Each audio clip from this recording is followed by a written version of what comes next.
Hello and welcome to the Glory Seeker League Season 2, Month 4 Sage Premiere.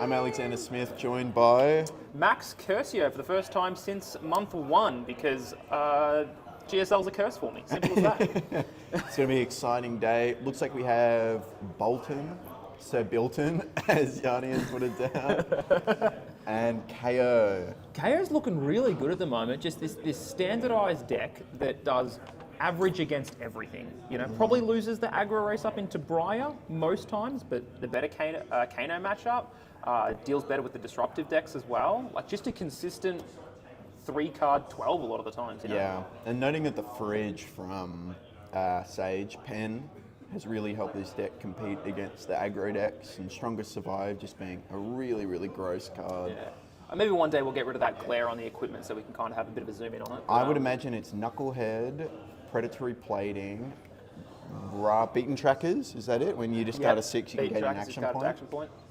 Very important that you, if cards say discard, then draw.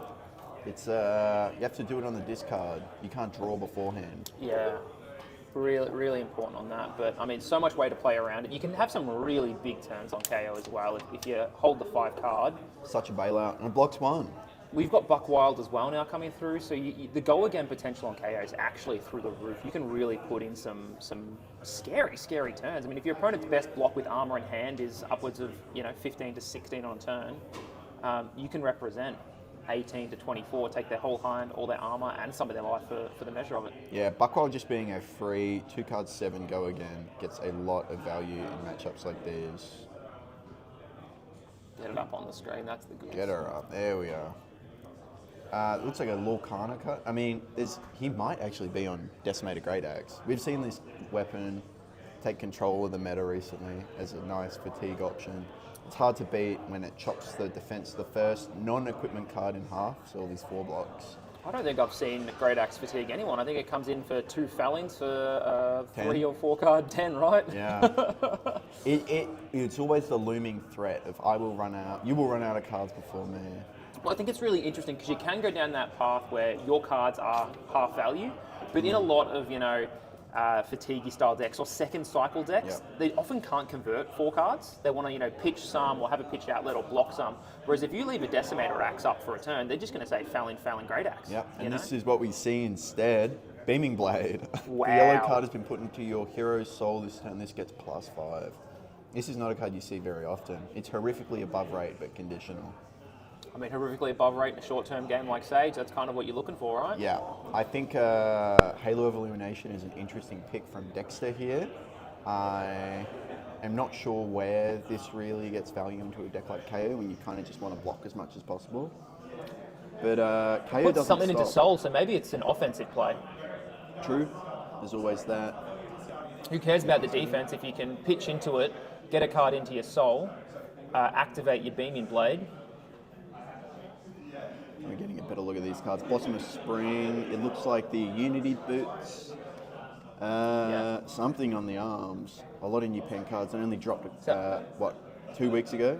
It's not Blade Vector arms. No, it's something. It looks like an ice cream cone or something.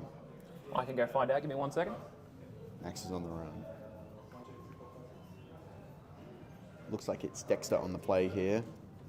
Crackerjacks. Seems like a pretty standard Bolton list outside of Beaming Blade. Wow, even Dan's confused about what he's looking at. What was it? Crackerjacks. Crackerjacks. I don't think that's a new card. No, it's not. Even Dan was just like, I'm sorry, what did you bring? Crackerjacks. Looks like a mechanologist card. Is this from Heavy Hitters? No. It looks like in Welcome to Wraith cards, to be honest. Next action card you play this turn gets +1. That is shit. That's so bad. Well, it depends. So, because you've possibly got a pile of yellows in the deck being Bolton, and then some blues to go with it. So if you run the standard gloves that flips the top, you can often be hitting 0s or 1s anyway. Yeah. But a pretty interesting card. This looks like Shining Courage or something to that effect. Yeah, so Dexter clearly just happy with the +1 and move on with his life. Yep, just boost, gets the plus. Arguably, Blade Reckoner's probably a bit more value against Clash. Claw. You're going to get the 3. Looks like Dan wins the clash there. Yeah, clashing, always going to be fun for KO. I might no go again on this, unless Dexter decides to banish, which I doubt he will. Is that V the Vanguard? Is that a rare? Yeah. What?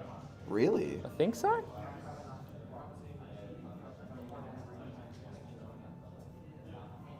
So when you type in V of into the card overlay, it comes up with Jesus. a million cards before V of the Vanguard.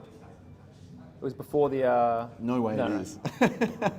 V of the Vanguard, Bolton spec, it says, an additional cost to play this, you may charge your hero's soul any number of times. Your attacks as combat chain get +1 for each light card charge this way. Just before the legendary cycle for Dex. The one more legendary, one more M will get us there, don't worry. He used to get just one more rare, just one more rare. Yeah, and now he's gotten a couple M's. I think Bolton's a really, really cool deck. He actually is swinging with Beaming Blade here. So does it come in for 2 regularly? It comes in for 0. 0? Yeah. You have to charge, no? Yes. Charge gets +5, comes in for 0, and it costs 2 to attack with. I'm a bit confused by this play because Dan is 100% just happy to block this out. You go off Soul, off Arsenal. You'll go again next turn is at the mercy of all of this.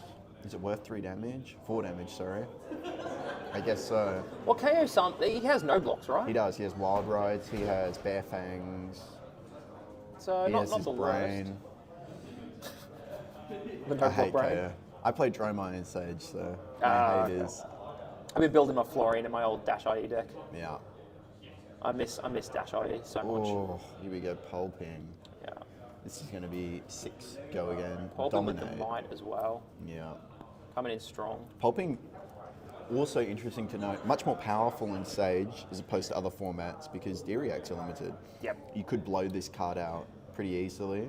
in Evasion's CC. so strong in Sage as well because when you've got half the life total, your attacking cards don't have half the damage. You know, they're Yep. still coming in for in this case 7 dominate. 7 Dominate, go again. Yeah. On hit, think about your life. I am going to struggle to think what Dexter will do here. I mean, putting the equipment in front of Dominate while you can is quite smart, but you have to always wonder, like, Strongest Survive, when is it going to show up? Yeah. Dexter has literally 0 block on his fridge. I like the Unity cards into Dominate though because that's really nice, right? Because you get Yep. +2. Yes. So that's a 6 block, clean 6 block. This should, I think it'll Oh, not take super 1. clean. Take 1 there, right? Take And 2. that's enough. Looks like the Unity equips get +1. Oh, right, because they have, I think it's Temper. So you're incentivized to block with cards. Yep. This card's the 6, draws up, Savage Feast, coming in for a big 8. So many cards. It's not, watching Verdance, Arachne anymore. Yeah, no, Dan, It he's is not 6. he's not slowing down. He's not. I have to remember so many cards this time around. Look, Bear brute, with me for the first little brute bit. cards, I have no idea. And then Bolton, look, I gotta say, Dexter, what are you doing? Bring some decks that I know. Is that the meta breakdown as well? Yep, Got gives both. wide spread today, which is really cool. I think that's the beauty of Sage. It really, because we're early in, if you want to be a deck builder, if you want to try and figure out some stuff, now's the time to do it. I've been building Tough Nut. Deck Tough Nut? is gas. Yeah? It's actually so good, so fun. The deck has 6 blue 6s. 3 KOs. All right, well, maybe not as spread as we want it to be. Yeah. The Bolton, we got a Standard Briar, Dory, Nu, Zen, the Max XX, Flavo, and Enigma. So an pretty actual cool spread. huge spread. You'd be happy about that. Obviously, KO's pretty strong out of the box. Yeah. Not much you need to change. The deck kind of speaks for itself. I really can't see Dan letting this hit, to be honest. Snatch for 4. Yeah. Take a piece I of was the armor. thinking, right, if Dan has a Stronger Survive at the end of that turn, you are so sad. You might just lose the game on the spot. But, I mean, do you have anything that you can do in that scenario? Like, what's your choice, really? Not Throw the block extra the card pulping with the big ones. Just Yep. eat 7 to the face. That's Cry 4. deeply It's inside. the Knucklehead and Predatory Plating. Predatory Yeah. Plating reads, if you control a 6, gain a resource, guard well 2. Yeah. Oh, and discords the Agile Wind-Up. So next turn is going to be big, and it's on Arsenal. Dexter, hold on tight because Dan's going to take you for a ride, mate. Has he got a wild ride coming in? Make this I turn doubt go he real would wide? burn the Agi for it. I would assume it's like a Bear Fangs or some kind of big attack. Deck does not have a single non-6 in it. Yeah, you can't risk that in Sage. When you lose a turn, I think you just lose the game, right? I think. Oh, that is a blue stronger survive Yeah. for 6. On hit, discard a card unless you reveal a card with power greater than the damage dealt. So you have to have a 4 power if you block with a 3 block here. Ridiculous card. This is in my tough note list. Yeah. So good. This is it a- strongest 5 in yeah. blue. It's a rare, yeah, from Jeez. what was the last set? Super Slam? Super Slam. Super Slam. Super Slam, as you'd hope, definitely put in some work when it came to the brute life. Yeah. I wonder. So normally when you create sets, you're miles ahead of the curve, right? LSS are 12 months plus ahead when they created sets. So do you reckon how much of Oh Super? my god. Is that again? Yeah, that's Into it 2 again? blue stronger survives in a row. Basically just says lose the game question mark. If he has another snatch here, it could be decent. Obviously just like chipping away at the fridge. He's on higher Looking life at the unity totals. again. There he goes. But I really struggle to see how Dexter is going to be able to maintain any kind of a lead when his off-soul has no arsenal, no fridge. Yeah. Like these other stronger survives, they're just a little bit away. The Halo's the one that does confuse me a little bit. You're right, because you need a blue to proc the Halo to then put into Soul. I guess you draw a card though, right? Halo draws you a card, Yes, yeah. and then Pitch. send in a blade. So it's a 2-card 5, right, at most. Yeah, Oh, not even, because you have to charge. you do. It's charging specifically. Bolton has the keyword workarounds. Pretty non-synergistic. Yeah. Is that the And third in that's the row? another. That's a red stronger survive this time, coming in for 7. Yeah, not Speaks letting for off the gas. itself. Yep. Should Dex's equipment be destroyed? Ah, yeah, there it goes. Flips it face down. Yeah. It is temper on the Unity. Pillar of Unity, yeah, +1 with temper. When you defend with a card from here. Ah, it's +1, not +2. That makes sense, because +2 with temper would go crazy. It still turns any of your cards into a 4 block, and it is in total, a 5 and then a 4. Yeah. Dan really understanding that he's not going to have anything that beats these stronger survives. So just send him down the line, move to end. He's going to IP 1 here. Can't quite convert the hand. There's a world where I think you play a little bit greedy and go for a beaten tracker's line, but without seeing the context of the rest of the hand. It looks like an unexpected backhand. One of my favourite cards from Beaten Trackers Super also Slam. hasn't blocked, so whilst I don't disagree, I think the value loss there could be pretty huge in these type of games. But really, 1 to 2 value across the turn cycle of the game is so important in Sage. When you're half life total, all of your actions feel more impactful. You have less room to make mistakes.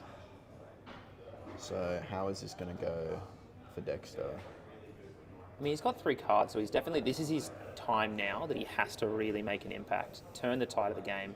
Dan's IP to try and put the pressure on. Yep. We've got a proper soul charge now. I have to remember what all of these cards are called. Oh, they're all it's the been same. so long since I've played against. Bolton crying on the card with a sword in his hand, right? No, this is the woman with white hair. Engulfing Light, that's it. Engulfing Light red. As initial cost of play, you may charge your soul. If you've charged, it gets when this hits, put it into your hero's soul. So a really high on hit. But still only Just one. moves to end. Is it a 3? It's a 3. Just feels. Sure, I don't know if Dan cares. I get to keep my hand for the cost of taking 3 damage. There's always no the go risk again. that if the crackback isn't as strong as you would want. I think this is where you're right, with that turn 0 where Dexter came in. Sure, he got 4 damage, but he's off soul, he's off arsenal, he's lost all tempo for the game. Yeah. And it's taken him now to get back. It's cost him his boots and a couple of hands, but he's still on 15 life, actually. Yeah. He's actually weathered this storm pretty well. Yeah. Also, Cracker Jacks being able. I was just thinking about like, why could we possibly want this? It does because Goliath Gauntlet's out of the question. A lot of your stuff comes in for 0 or +1. It just lets you give a go again when you Goliath banish banned? off a soul. Is Goliath Gauntlet banned? Pretty sure, because otherwise it'd be just the go-to arm slot for nearly every deck, right? Yeah, true.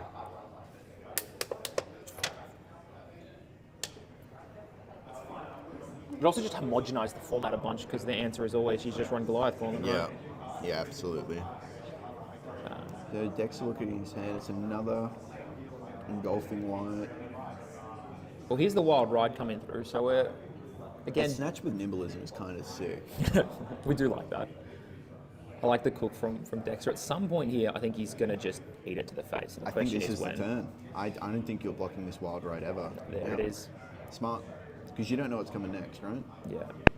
Claw into... What brute stuff costs 1? I'm not sure if there is a brute 1 cost attack. Oh, he's got 2. Never mind. Could be... It could be anything. Bare Fangs would be sickening. What was it called? Mental arithmetic is the It is new bare 1 cost. fangs. Yeah. Yes, Reckless Arithmetic. Reckless arithmetic. The 1 cost 1 I love that card. or 7. Who knows? The top end of that card is disgusting. I hate it with the pack. It's so dumb. It's so dumb. It's just a miss in every brute deck. Maybe KO plays it at most. Not KO. RKO plays it at most. Yeah. Bare Fangs in yellow, 7, threatening the life total. What do you get out of this? I think no matter what, you're sending the Snatch for 8. No, is he putting the nimblism in front? It looks like he's about to put the nimblism in front. Yeah, you can crack the Crackerjack still, I guess. Block 2, take, go to 1. Yeah. Oh. And I think this is where we're turning around and saying the armor for a warrior. Why don't we have, a stronger set of armor? Yeah, for sure. Is this Crackerjack actually better as the Blade Beckoner gloves because that would have blocked 2 on the gauntlet? He could have kept his whole hand and stayed at 1 and still had a blocked 1 available. It's Crackerjack Snatch by the looks of it. No go again though. Where's the go again off for the snatch? You just banish Bolton because he's got Oh, plus 1. of course. He's gonna charge Soul here. Is this another blonde person with a sword in her hand? Yeah. Alright, I'll go digging. Light Warrior. Well, it looks just about right. I give Prism cards a lot of crap for the same thing. Yeah. Oh, look, you can't... Mech's the same, right, as a mech boy?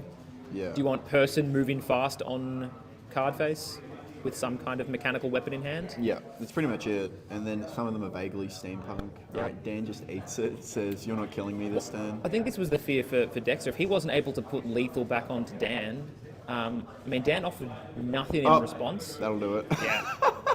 Nothing in response and only took, 13 down to 5? So he only took 8 damage that turn. Yeah. This is 7 go again, dominate, on hit, death. Has he got a D-React in Arsenal? No, he does Is not. there D-React That is a in snatch Light in Warrior? Arsenal. Yeah, Saving Grace. And there's also Soul Shield, both really, really good options. I thought Soul Shield was Light Illusionist. No, just a light action. And Yeah. that will do it. Yeah.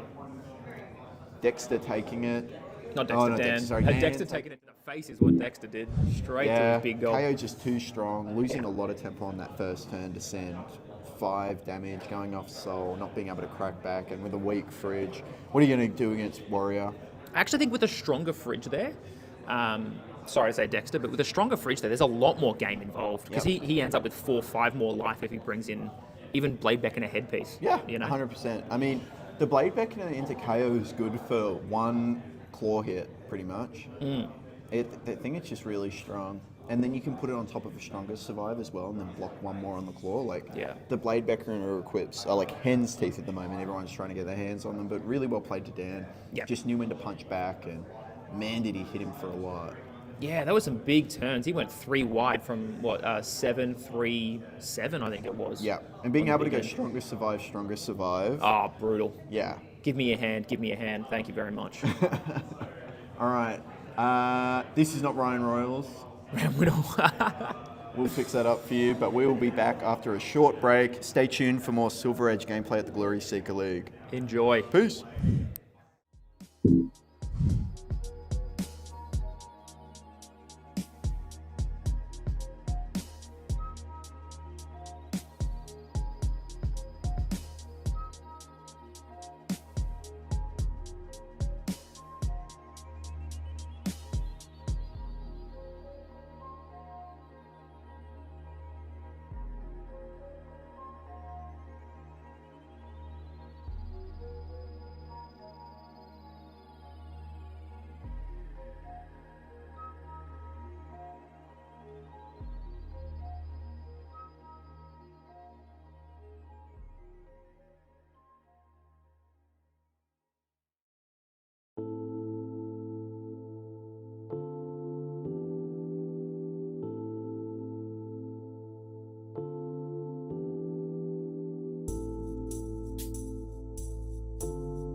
Hello and welcome back to the Glory Seeker League, Season 2, Month 4, Silver Age World, aka Adelaide Premier.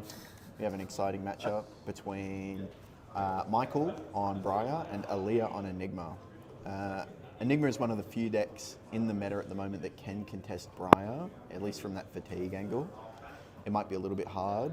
My contention is a little bit different, but we'll debate this as the game goes on, and Yeah. I'm sure someone will prove me right or wrong. I mean, the onus is definitely on the Enigma player here to play better Yep. and just beat up the 4-4-4-4. I'll make an embodiment pass. There's also, I'm not sure if many Briar decks are running instant speed arcane damage, but that is definitely something to think about. So Burn Up Shock is instant, but not huge. But Well, you do there's have also- things like Arcanic Shockwave that you can fuse for an arcane, so it's not instant Yeah, speed. but what's the D-React that deals one arcane? Sigil of Suffering. Sigil of Suffering, insane card, insane right here. It's gonna good do if big if it pings them for 1 and then it gets +1. So, Yeah. I mean, how often does Enigma have spare resource though to just feed into that Arcane Barrier 1? I'm assuming Ilya is going to play Arcane Barrier You know, 1. if you're forced to block it with your whole hand, you're like, okay, I've mathed it out. I can swing one shield here and get Yeah. away with a little bit of damage, like my little mini Titan's Fist that I don't have to pay for. And then they play that. Yeah. What do you do? What do you do? What do I do, Lord? And I think, in my opinion, Briar has a fairly straightforward game plan. It's the question of do you know it or not. I Yeah. mean, if you the fear and fatigue, which is going to be the big thing generally speaking, you've got to be swinging that Starfall as much as possible. Yep. Make sure that Ali is losing cards from hand and from deck whilst you're not. And I think second cycle in the Burn Up Shock, Burn Up Shock into Lightning Pulse when all the red ward is out of the deck as well is so imperative to the overall game plan. So we'll Yep. see what Michael, if he's got a game plan into this, Yep. and if Aaliyah can sniff it out early. Yep, there's a double transcend and Ancestry of Body. I think that's Very what it is, good, mate. yeah. Insane card. Body or Insane. mind? Ancestry of something. Well, you play both of them, I believe. One is the red, one is the blue. I don't think she plays the No, blue. she wouldn't play the blue. It's into this. Essence of Ancestry Body. Essence of Ancestry Body. Blocks her red source and wards too. So Yeah. really good. powerful card. Yeah, you just want to give this out. I mean, giving up the Blade Becker equipment here seems fine, considering you already have the headpiece to block out a Starfall for full. Yeah. Moon Chakra coming out if you transcend, and this wards 5, I think. So this is going to be blocking all but 1. And the glove's already gone? Is Is that Spectral Wave to get a Spectral? All right. I think so it was. Aaliyah on the aggressive plan straight away. I'm assuming that has to be AB on those boots. Yeah. Does Illusionist have AB boots? Yes, or is it it does just silent stilettos. silent stilettos? Yeah. Moon Chakra coming in for big damage here. Telling me Aaliyah wants to keep this hand pretty desperately. Michael IPing 1, and maybe a bit of a clunker there. There's the Burn Up Shock. I mean, he's got. Aaliyah recognising maybe there was no go again. And Yeah. as soon as she recognised there was no go again, saying, "No, I'm going to play aggressive here. I'm going to take control of this board state Yep. and say, This is a huge Yeah. board already. yeah, So using Enigma's hero ability there to get the Specky with +1, at minimum, she's swinging for 2 into 2. Yep, Blade Breaker equipment. obviously Very blocking cute. 2. these spectrals are Here we go. weapons." This is Waxing Spectre, the Wax Oh, I Inspector. hate this card. He's So do I. petrifying every time. Blade Beckoner again, saying I'm going to get the full value out of my armour. This is 4 go again, and then not giving up that arsenal there to swing with Yeah. the Essence of Ancestry, but huge board. Huge. So now we've got Ward 4 plus 2 from body, so Ward 3, 4, 5, 6, 7. 6, 7. 6, 7. And then warding an extra source of damage while preventing an extra source. Yeah, so just an insurmountable wall here, it feels like, for this turn. And Michael's just going to have to spend a turn that says, hey, I'm going to have to break through all of this ward and functionally do no damage to your life and leave Aaliyah with a 3 to 4 card hand, I would suggest. So, Scar for a Scar with 2 Rune Chants behind it. Pretty good. Can we ward this from the body of mind, the essence of body, and then prevent the next Yes. one, or is the ward taking So precedence over? you could use a shield and then ward on the 2. It's bad value though, so you always want to pitch it out. But you put a card in. Oh, nice. Clean 4 block. I think the next, you kind of want to save the essence here for Starfall, in my opinion. Yeah, clean block. Oh my again. god. Talk Too about a easy. blowout. Second strike. No Transcendence Stones. This is only going to ward 2 from that Moon Chakra, but has a Titan's Fist ready to go. Are we going to get stuff? Or no, we Arsenal. So that's where the question is: Wow, what a blowout. is it worth attacking with that final card, or are you better off pitching that to the Starfall? You played a Lightning card in Arsenal Press. I don't think because you just put the Blade back here in front of it, right? You just lose a card. I mean, you're going to get rid of the armor at some point, but Yeah, but you'd much rather, I think, do it when the board is gone, or you found some way to deal with it. I'm pretty sure there was a burn-up shock as well, so really Yeah. valuable card. Swings the Titan's Fist for 2, go again. I still feel like you're in a scenario here where, I mean, Michael's just never blocking, right? You can't afford to block against Enigma because Hell when you no. consistently give her 4 or 5 card hands, you're always just pretty much going to be on the defense. So you've got to spend a turn. It's the old Moraga problem, right? You know, you get a free 8 damage because otherwise I'm taking 8 damage next turn as well. Yep. Yeah, that was always kind of the threat with Enigma in CC, and to a lesser extent it's the same in Sage, where she puts down a board that is hard to deal with, and if you can't, if your deck doesn't have a way to deal with it, you lose the game. You get too far behind. Just such a value engine that's kind of interpreted in that really sneaky illusionist way. Rebel, revealing a flourish, a Yellow Flourish coming in for 3. Brutal. Couple of misses in this deck. Yep, this is just going to get a card. I think it's fine. You have enough standard hits in the deck. It means that something big's coming next turn as well. Keep in mind the Flourish with Starfall always works really well, so you can send a Starfall in for yellow gets a +3 instead, right? So Starfall in for 5. Yep. Oh, there is. Is that a yellow, maybe? Essence of Ancestry Body? I'm confused. Might be the blue one, just for the sake of maybe you don't really have too many other sideboard options. Yeah, it does block 3 as well. You got Yeah. It's just a blue Just block blue 3. block 3. I've heard of worse cards in FaB. Yeah. The Max Armory deck. Yeah. Okay. You didn't need to do me like that. Weave Lightning here. Yeah, Burn Up Not Shock. a card you see very often.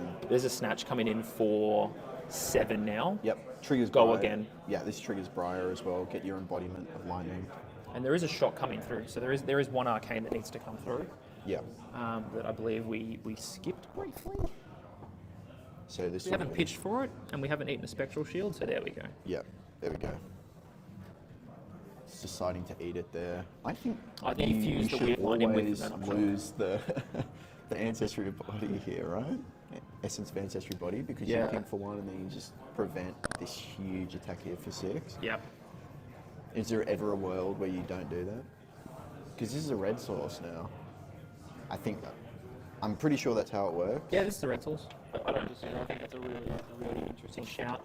It does mean that maybe Michael just almost passes at that point. Because realistically, Essence of Body is a Time Warp.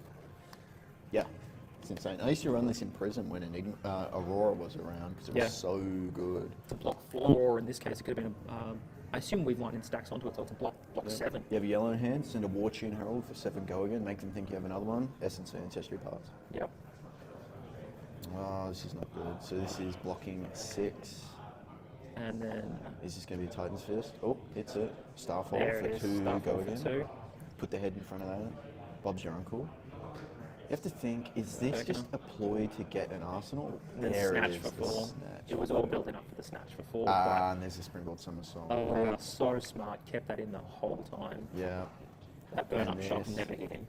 This is just going to be... This is going to be rough because we know there's a flourish on top. Well, yeah, It looked yeah. like there was a I mean, second attack actually. Michael's That's a taking sizzle. 6 here. Yeah. 2 go again into 4.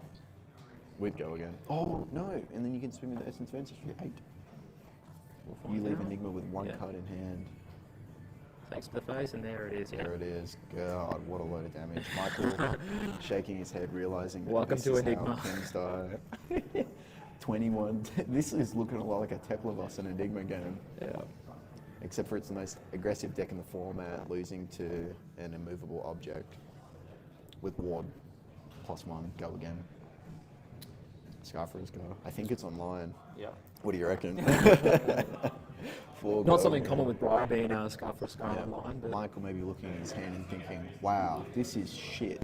My hand is shit. What's what I'm saying? When you have the flourish and the sizzle, it's fine, but it's a 2-card 6. And that's nothing. Nothing crazy. Well, yeah, you're not beating Enigma right? with your card 6. No. You're beating Enigma with 100 Ashwing. I love this matchup as Dromo. It's very good for her. Yeah. I had Yanni hit me for like 16 because my deck has no poppers in it, and I still win because I'm like Ashwing. Has Rake the Ember's been banned yet? Yeah, I got banned instantly. Could have gotten banned in CC as well. Yeah, they didn't ban Uvi though. He's going to ward 1 here on that Specky. It's a little bit sad. That is a super primo thing to keep around. I'm always thinking you're getting rid. I mean, you just got to get rid of this ancestry. Right? I think it Braces of Belief. hits the Skizix. Here we go. I think Ailey's just thinking, if I can keep this around for as long as possible, what's this one? Yeah, Flourish, Sizzle. Oh, this is a comes big in attack. for Static Shock. Is it Static Shock? Yeah, have played a lightning card this turn, so it's going to come in for +1, is it? +1 or arcane damage, something like that? I think it deals an arcane. Yeah. We're going to get the +2 from Braces of Belief, +3, so it's +5, and then Sizzle +3, so +8 When this on... hits, if you played a lightning. So this is just coming in for 12. 12. This could make the game a little bit more playable for Michael here. Obviously, getting rid of that Spectral Shield hurts so bad. You've got to cash in this Essence of Ancestry. Look how much value you could have gotten. If Alia sniffed it out and put that body in front of it, this card comes in for nothing. Again, we'll probably pitch into play Starfall and pass in, and then crying deeply inside. I mean, this is 2 turns in a row where you could have gotten a shitload of value off of this Essence Like of 8+ Ancestry. value. Yeah, you win the game value. Yeah, crazy numbers. You can't let these die. You really can't, because he's going to 4 cards. If you're able to block out everything, actually just cash in the value of the Essence of Ancestry, have 1 card swing. No, there we go. Eat it to the way. face. Eats Forward. it. I think... Elliot says I'm going to try and set up again. Yeah, Elliot might have a little Enigma Chimera waiting. It just seems like such a waste of that body. There was so many opportunities for value. Yeah. You know. And just like that, it's not that different anymore. Waning Spectre. This is 4 go again, I think? No, 3. No 3 go again. No, it doesn't get a No +1. go again? So then we Arsenal a card, and that just feels like such. Waning Vengeance. That's Lots it. of the stick says there's no go again this turn. Yep. I believe that Full was block. an Arsenal press as well, in hand. I say Arsenal press, what's it called? Springwood Somersault. No, it's the one that gets go again from That's what's Arsenal. going to lose. Go again played from I know it. I've only played it another day. nearly every day for the last 4 years.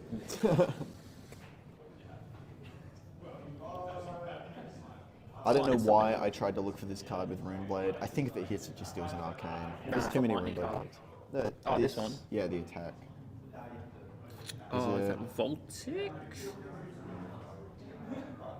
Voltic Looking something? for shock. That's not it. No, that's Voltaic something. Really stretching the knowledge on here. I think it's in the Briar Armory deck. Oh, not the Armory deck, the Sage deck. Is it that thing? Come on. I'm not sure where it it's is. not that Voltaic? Sure. No, I think if it hits, it deals an arcane. So this is just Standard Runeblade things. Yeah. So 6. Aaliyah has drawn a little bit of a clunker. There are 2 transcends in this hand by the looks of I it. believe Michael also should have had an embodiment of Earth. Maybe he's figured into create. This turn? Previous turn as well. No, he did. He did? He did. Okay. Yeah, it just didn't matter. She sent 3 and Yeah. blocked with a Skizit. Coming in for 6 Springboard again. Somersault. Blocks Isn't it a lot. out. Eats the Loses ward. the waning. Makes the Specky. Still not bad, right? fine, you can totally fine. still swing it for 1, if nothing else. We haven't seen any more transcends. How many transcends do we wonder Elliot runs?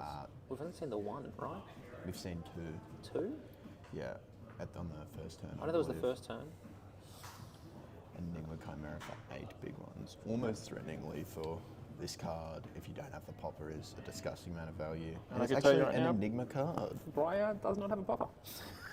She does. She has block plus lightning press. Yeah, two card block 6. That sounds god awful. Well, it just blows it up, right? If it's horrifically above rate and that's the trade-off, you may as well go for it. What we have Lightning Press from Arsenal, so we know we've got a starter here. We've got a 0-4 go again. We'll see what else his hand can convert. This is the hard part for Michael. He's got no armor. I mean, there's nothing that really Elliot can pump over the top, right? There's no instant speed Lightning Presses for Enigma. No. Not at Rare. I think there was a couple at M. There was the Shimmering. Is it Shimmering or the Spectral one that gets plus 3 plus 1 plus 1s or whatever? It's Astral Etchings, yeah. God, that card hurt my soul. Yeah, that card's an incredible bad bit. I remember Yanni played against Lockie in the finals. It was RKO Enigma for a pre-PQ Sage tournament. And he pretty much just had Mirror Guy out the whole game. Double Astral Etching to Spectral Shield and Lockie couldn't kill it. No.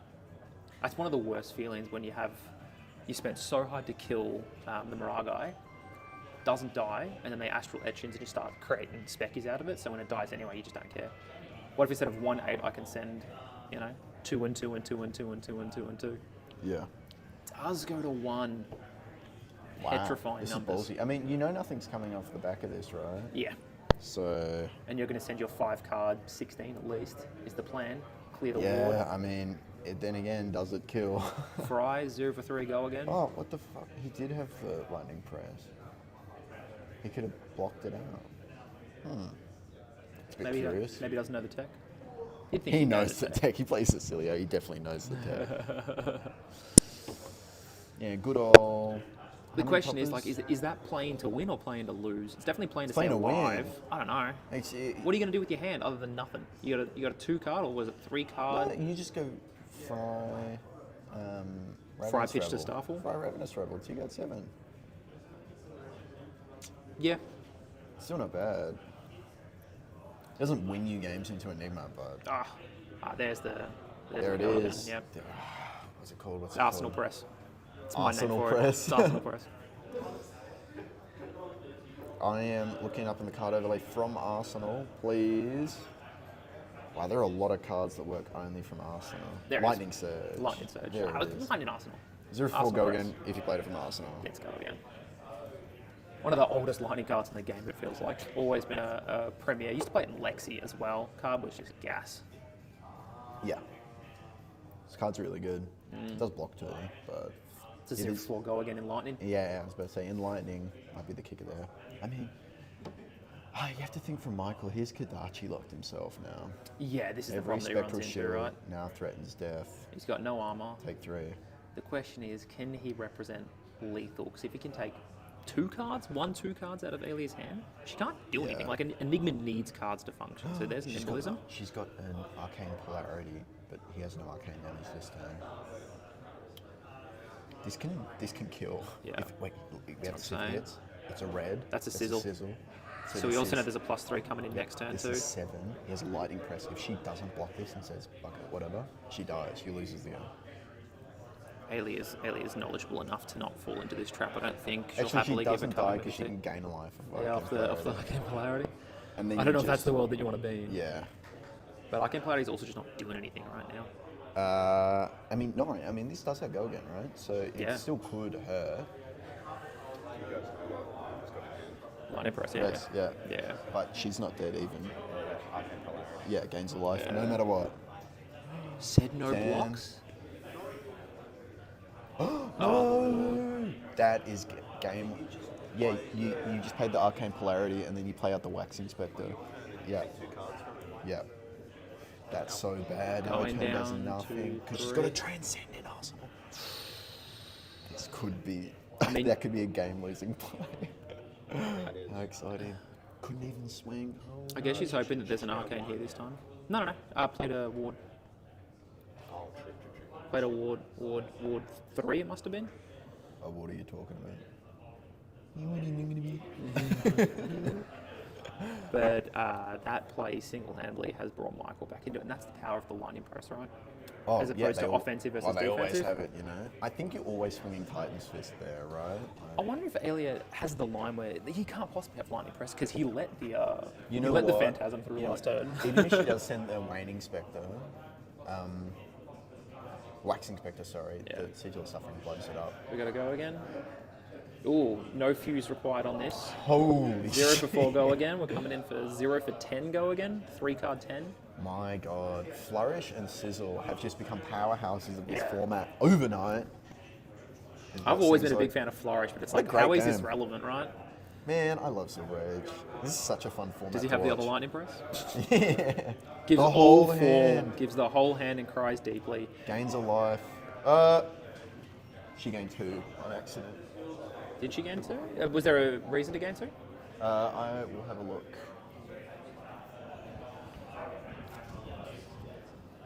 All right. Were there Alias 2 just of those pass. in the graveyard? Still has the transcending the arsenal. gain a life? There were 2 sirens. Yeah, cool, thank you. Make sure life totals are accurate. Yeah, Sirens of Safe Harbour. We saw Sirens of Safe Harbour get pitched earlier, so we have Yeah. come across the second one. There were 2 Sirens of Safe Harbour. Yeah, I think it's fairly standard in Enigma, so Yeah. gains. Making sure every point of 2 life life matters from that. here, but I don't see you winning into this anymore. Here's the burn up shot. Burn up shock 1 arcane threatens a whole lot more. Yeah. Well, now can Alia convert to a fatigue plan here? I know they're on 1. There's the arcane polarity. Boom. Michael's shaking his head. I don't want to say it. Gain 1 life. Look, he's The writing's on the wall. still going to threaten a good chunk. Yeah, I mean, this is a really annoying amount of arcane damage here, but gaining 4 life off of that is enormous. This is a snatch go again, though. 0 for 4 snatch. Go again. 2 arcane. I mean, nothing here can hit, but the 4s are going to be really awkward with this burn up shot because Alia does not have any spectral shields on field. So Yeah. demanding several cards worth of ward and block here just to live, and probably still taking the 2 rune chance. Yep, and there is an arcane shockwave in the hand, which is a nasty, nasty card. Can't fuse it though. Cannot fuse it, still 4. This Still is- 4. does have value. Yeah, Depends what's in the arsenal as well. I didn't get a good look at it. yeah, might be an ender, but could send the arsenal and then even pitch the Arcanix for a Starfall if that fatigue fear is peaking Has up. to give 2 cards here. Yeah, without the spectral shields, that's 0 for 4. Well, yeah, the question was, what do you want with these 2? It looks like she didn't do anything to deal with the rune chance. I think she has to take it. She can't pitch because Well, if she should have done it before blocking. yeah, Is the big thing here.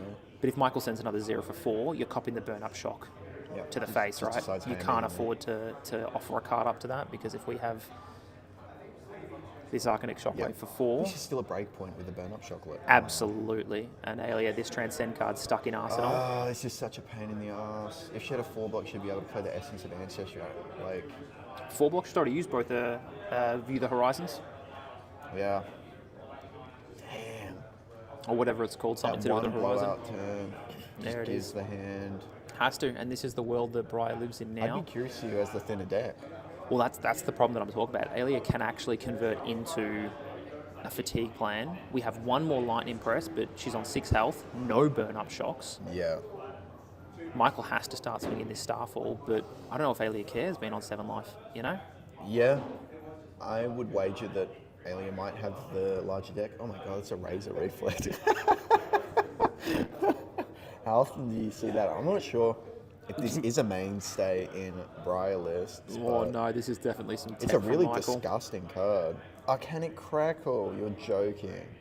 This was the card we saw This earlier. was the card, when yeah. it attacks you, villain Arcane. Okay, it's really good. How cute. Blocks But 3. No Blossom of Spring because we used that earlier just to swing a Starfall when it was relevant that ate the headpiece from Alia. So Razor Reflex, I don't know how relevant it is. There's the deck count. Yep. Looking single digits to me. Both of them are looking incredibly thin. Michael somehow has to find a way to get over the wall that is Enigma, but again, Alia's about to draw a bunch of no blocks. This is no go again Arcanic Shockwave. It will have go again Non-fused. from Razor Reflex, right? Does Razor Reflex give go? Well, I don't think I've ever seen a Razor Reflex that brightly. Yeah, Alia's stopping to think what the hell is happening here. Yep. When it hits, it gets go again. So this will bump it up to 7 on hit go again, which is a pretty insane blowout.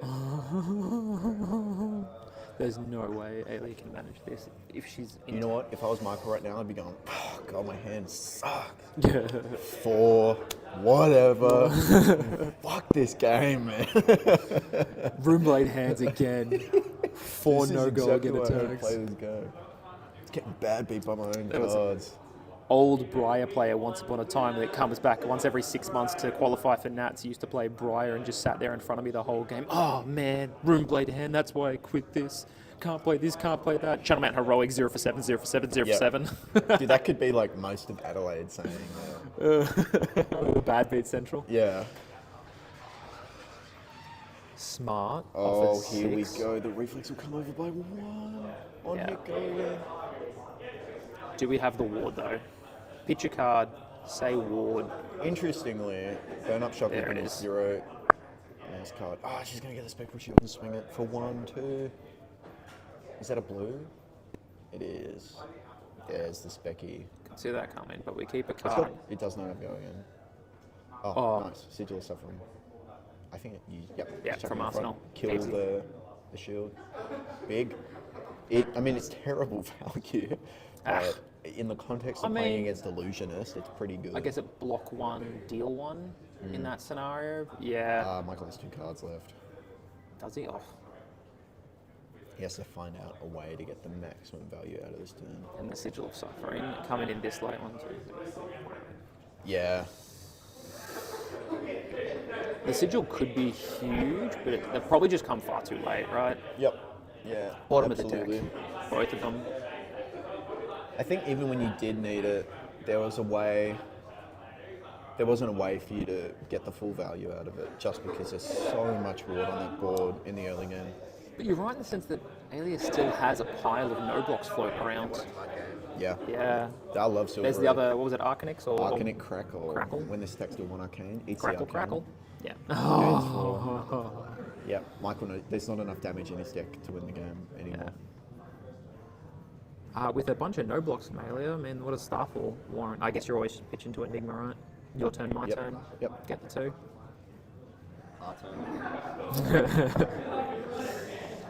Gives 3. I don't think Alia cares too much about her life anymore. Yeah, I think You know, this, this, this one's a bit over. what were the words that you said? The writing's on the wall. Oh, You called it 8 how turns are ago. FaB commentators so wise to say that? And this is what I'm saying, you know, that lightning press, we needed it last turn with the burn up shot because that represents 3 over the top plus Yeah. the extra 4. We needed it yesterday. Yeah, just didn't line up well. Probably needed to pitch a little bit more, but I think he correctly, Michael, on the turns, just didn't really have another choice. He had to clear the board, he had to demand cards from hand. Yeah, draws up 3 cards. But when you look at Alia playing, you know, the Horizon blocks and sigils and Arcane Polarity, you can put them in a position where you say, hey, what do you got with 4 cards? What can you do? Yeah. What, 3 reds in your hand? That's awkward, you know? This is Jack be nimble. But does he be quick? Yeah. Jack be nimble. There's a Mike will be nimble out of as a cards. Aaliyah be winning this game. Oh, Aaliyah be. Alia be winning. Aaliyah be blocking. Aaliyah be warding. This Lock is- your doors, they be warding all up out here.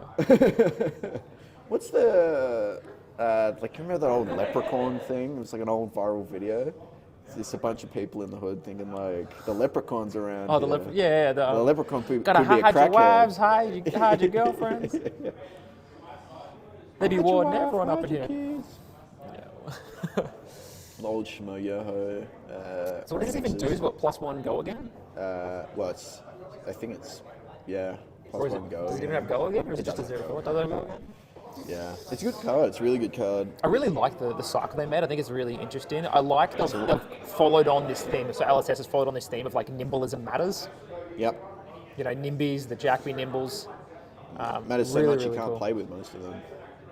And Is that I 7? don't think it's going to be enough. Yeah. Well, if Aaliyah has a bunch of Transcend cards, She's just pitching a. Yeah, that's it. yeah. And that'll be all she wrote. Oh.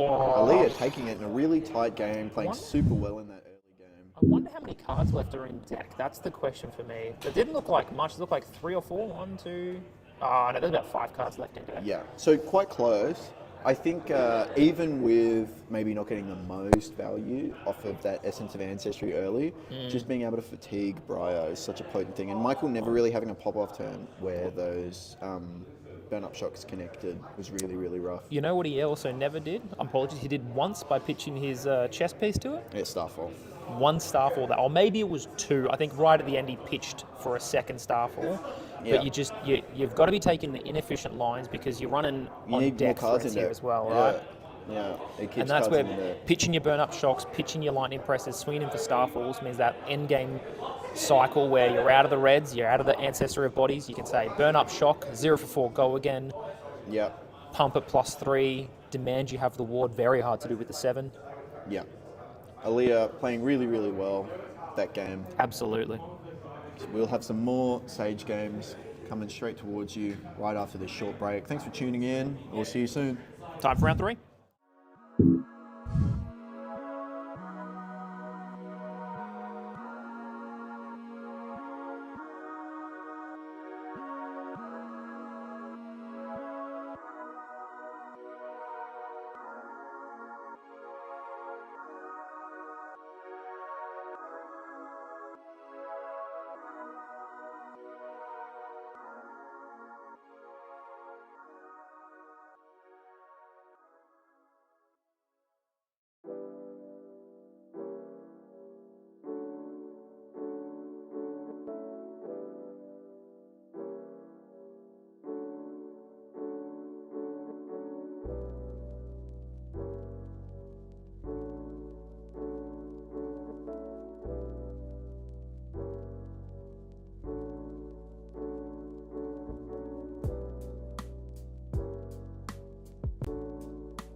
Hello and welcome back. We had a very, very short break. It's the Dan stream. We've got KO back on stream and Jeff on Bravo, flattering showman. Should be a fun one. Apparently they were scared of fatigue and going to time today, and I was like, what do you mean? We're playing Sage. Yeah, there is no time. It's 35 minutes, but we rarely get there. Jeff kind of put this one together with his iconic orange sleeves.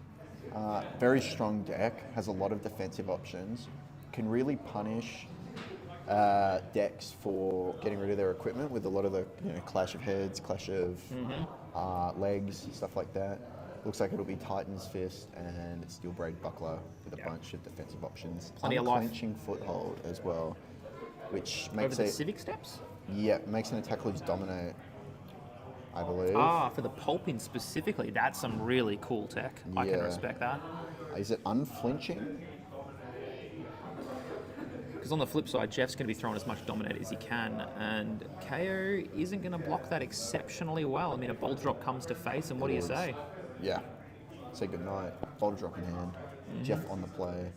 Probably going to heave here, I would think. Nope, just pitching straight into Titan's Fist. Says 4, I'm going to put my red Boulder Drop to the bottom of my deck. Yep. Keep my red Boulder Drop in hand and a blue. My 2 cards, 7, threatens an on-hit. Obviously the Brute Fridge can get around a lot of it. But what if I say Boulder Drop, flip over, Dominate, pummel? That's pretty good. Come in for full card 14, discard a card, put one on top of your deck as well. Yep, that might actually be an unmovable in Dan's hand. I find that hard to believe. No, it's a Savage Feast, I think. The white Wild border kind of Ride. trips you, right? Yeah. Let's scoop John in. This is 6, go again. Wild Ride, standard stuff. Yep, I'm going to be discarding at random here. Discards a Savage Feast. yep, can't be too mad about that. Makes the might. He draws a card. Is that a blue Savage Feast though? Might lose the chance to pitch to the claw. Yeah, nah, it's a red. No, he's fine. Yeah, he's also got the unexpected backhand and a Stronger Survive. Also to note, Stronger Survive a lot weaker when your opponent's deck is made out of 8 and 6 powers. Absolutely. Does not do that much. You put a bit of equipment in front of that, Bob's your uncle. Bravo's almost got the clash percentage. was On. There was the pummel. Probably didn't have the blues to match, which makes me sad because Yeah. turn 2, send it all. Yep. Actually is getting rid of it. Okay. You know what's messed up is that he can eat this and then reveal Macho Grande. Yep, Jeff reading this, making sure. Yep. Power greater. I wonder if I have anything greater than 7 power. The question is, does he want to or not? I mean, it's a tough one.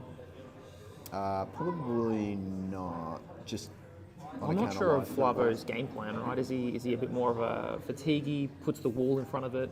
He's fatigued to a point and then he blows you up. So he's just going to put a bit of the fridge in front of this to gain some life. Yeah. Takes 3, reveals a Macho Grande.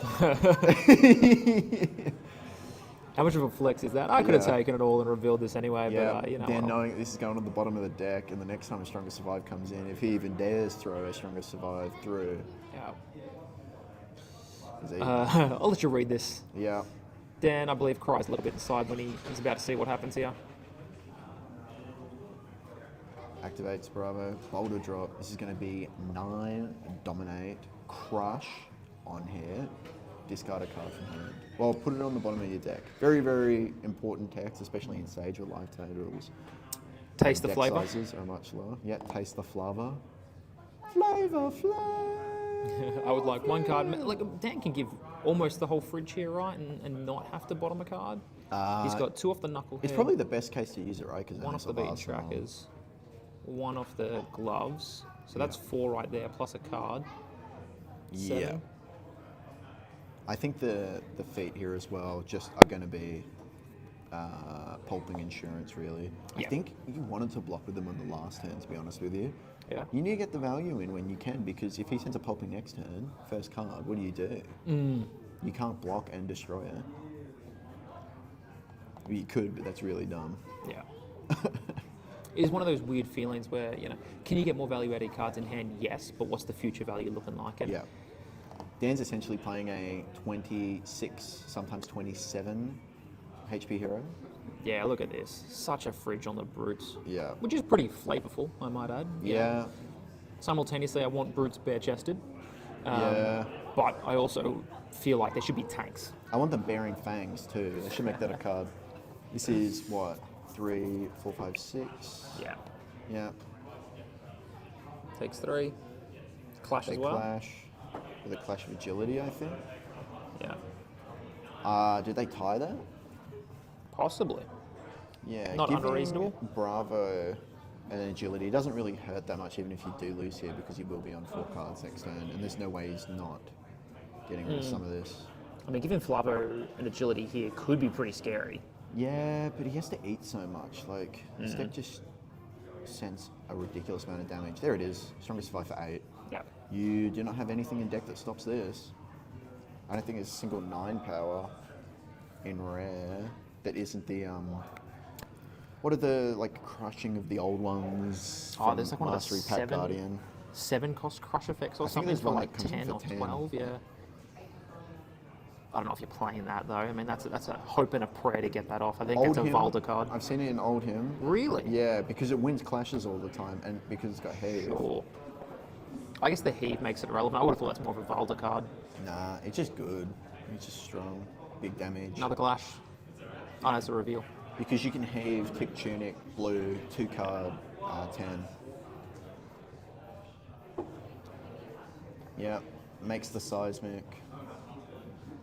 Dan just says move to end. I'll go to Arsenal. And my next We're going to turn swing a will be Titan's strong. Fist.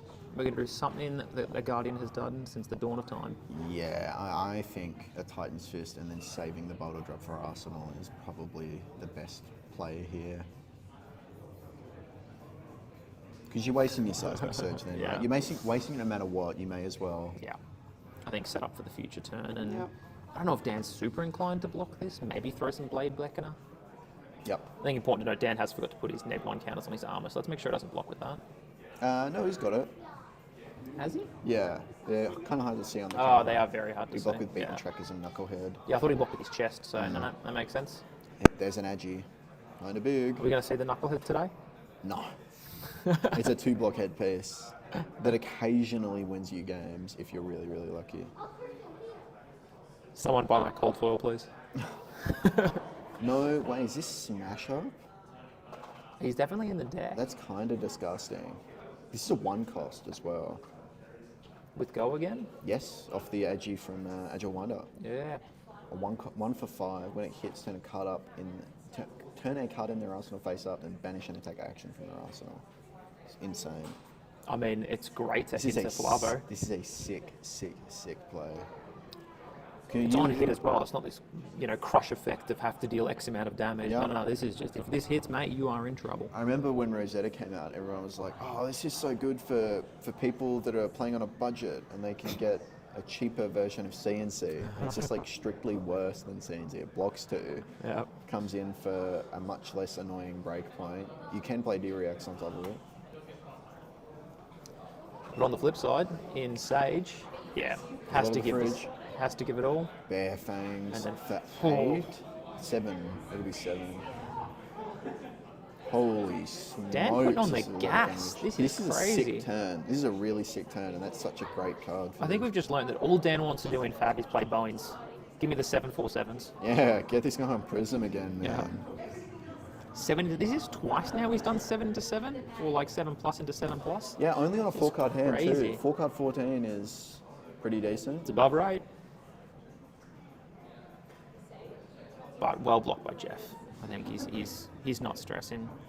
He can even still play the boulder drop if he really wants, but he's probably just we're gonna sing a hammer? Yeah. Yeah. Hammer. Save it for Boulder later. drop. Totally fine. Again, you look at the life totals, it's the same here. Yeah. I think the fear is that if Dan really draws up into a positive 5-card hand or a 4-card hand, Yep. Jeff's going to be on the ropes, and this boulder drop's not going to save him at that point. Yeah. Yeah, absolutely. But to get Dan- a 5-card hand, Dan's going to have to only realistically play a 2-card hand, right? Yeah. Dan's played against enough Guardian as well to realise that a Titan's Fist for 4 is a lot more threatening than it seems. Yeah. You can take, what, 5? No. Yeah, 5 hammers to the face before you lose the game. So, As a mech player, I disagree. I think hammers are completely to be ignored. And the vast majority of their attacks are also to be ignored. this is a really, really cool card from Super Slam that I can't remember the name of, but I played it a lot. I can go for a wander if you need. No, I've got it. It's a brute attack. You'd think so in the brute deck. Yeah. Well, he just played a generic for what it's worth. That's fair. That is very fair. But it's got an on-hit because it's no go again. And this is what I'm saying. You're playing a 2-card 8, which is still a It buff does rate. not have an on hit, but it has a nice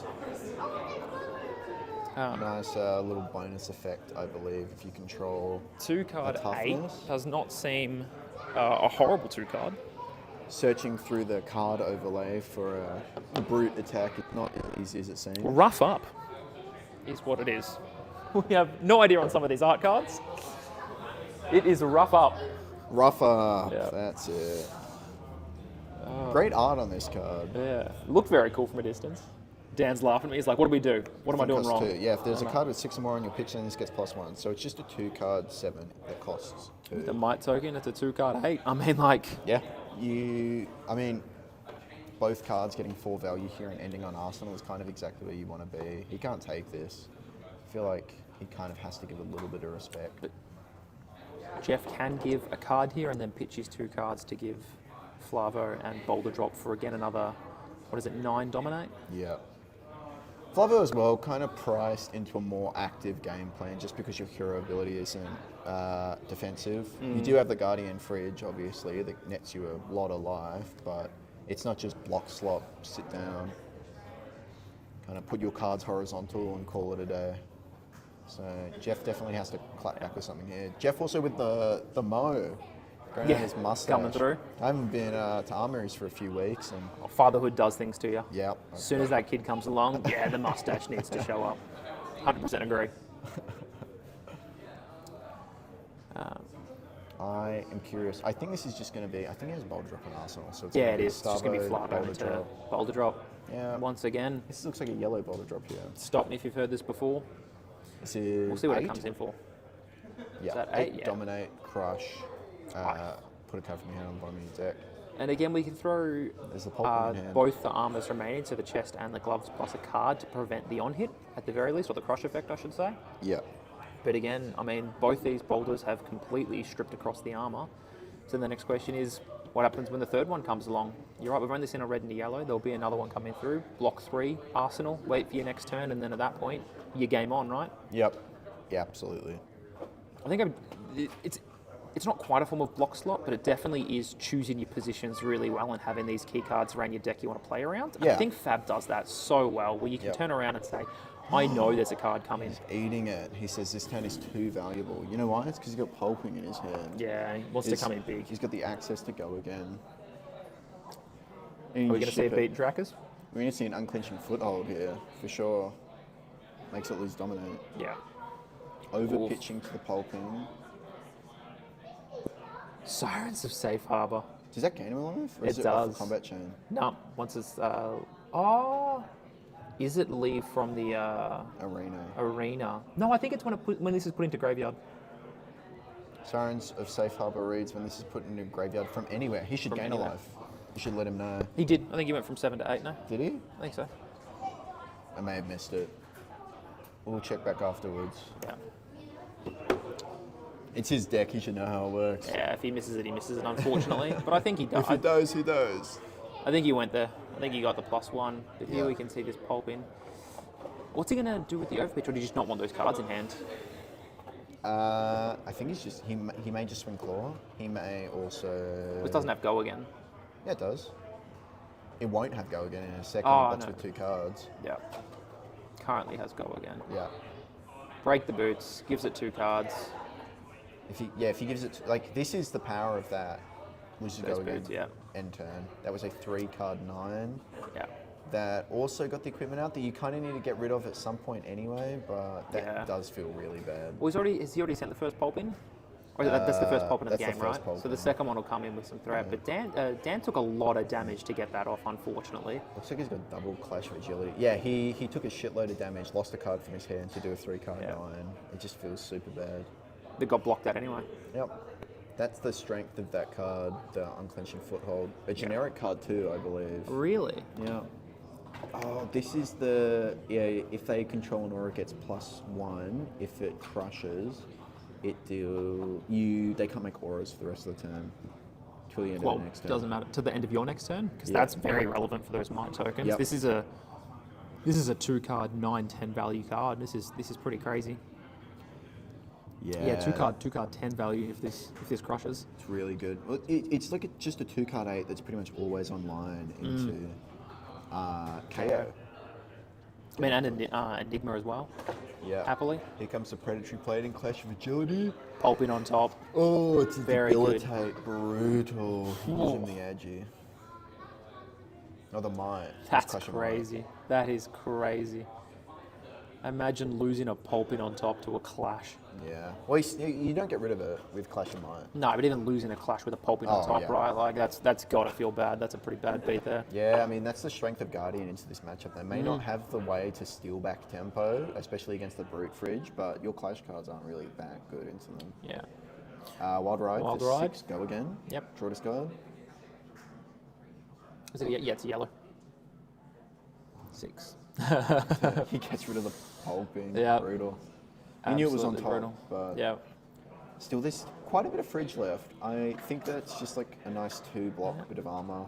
Well, Dan might have actually preferred the blue in hand if that's a blue, because you might be able to claw and then swing from Arsenal as well. So it's Yeah. actually better value than swinging the Pulping. Pulping's a 3-card, 3-cost 8, right? What's a 2-cost?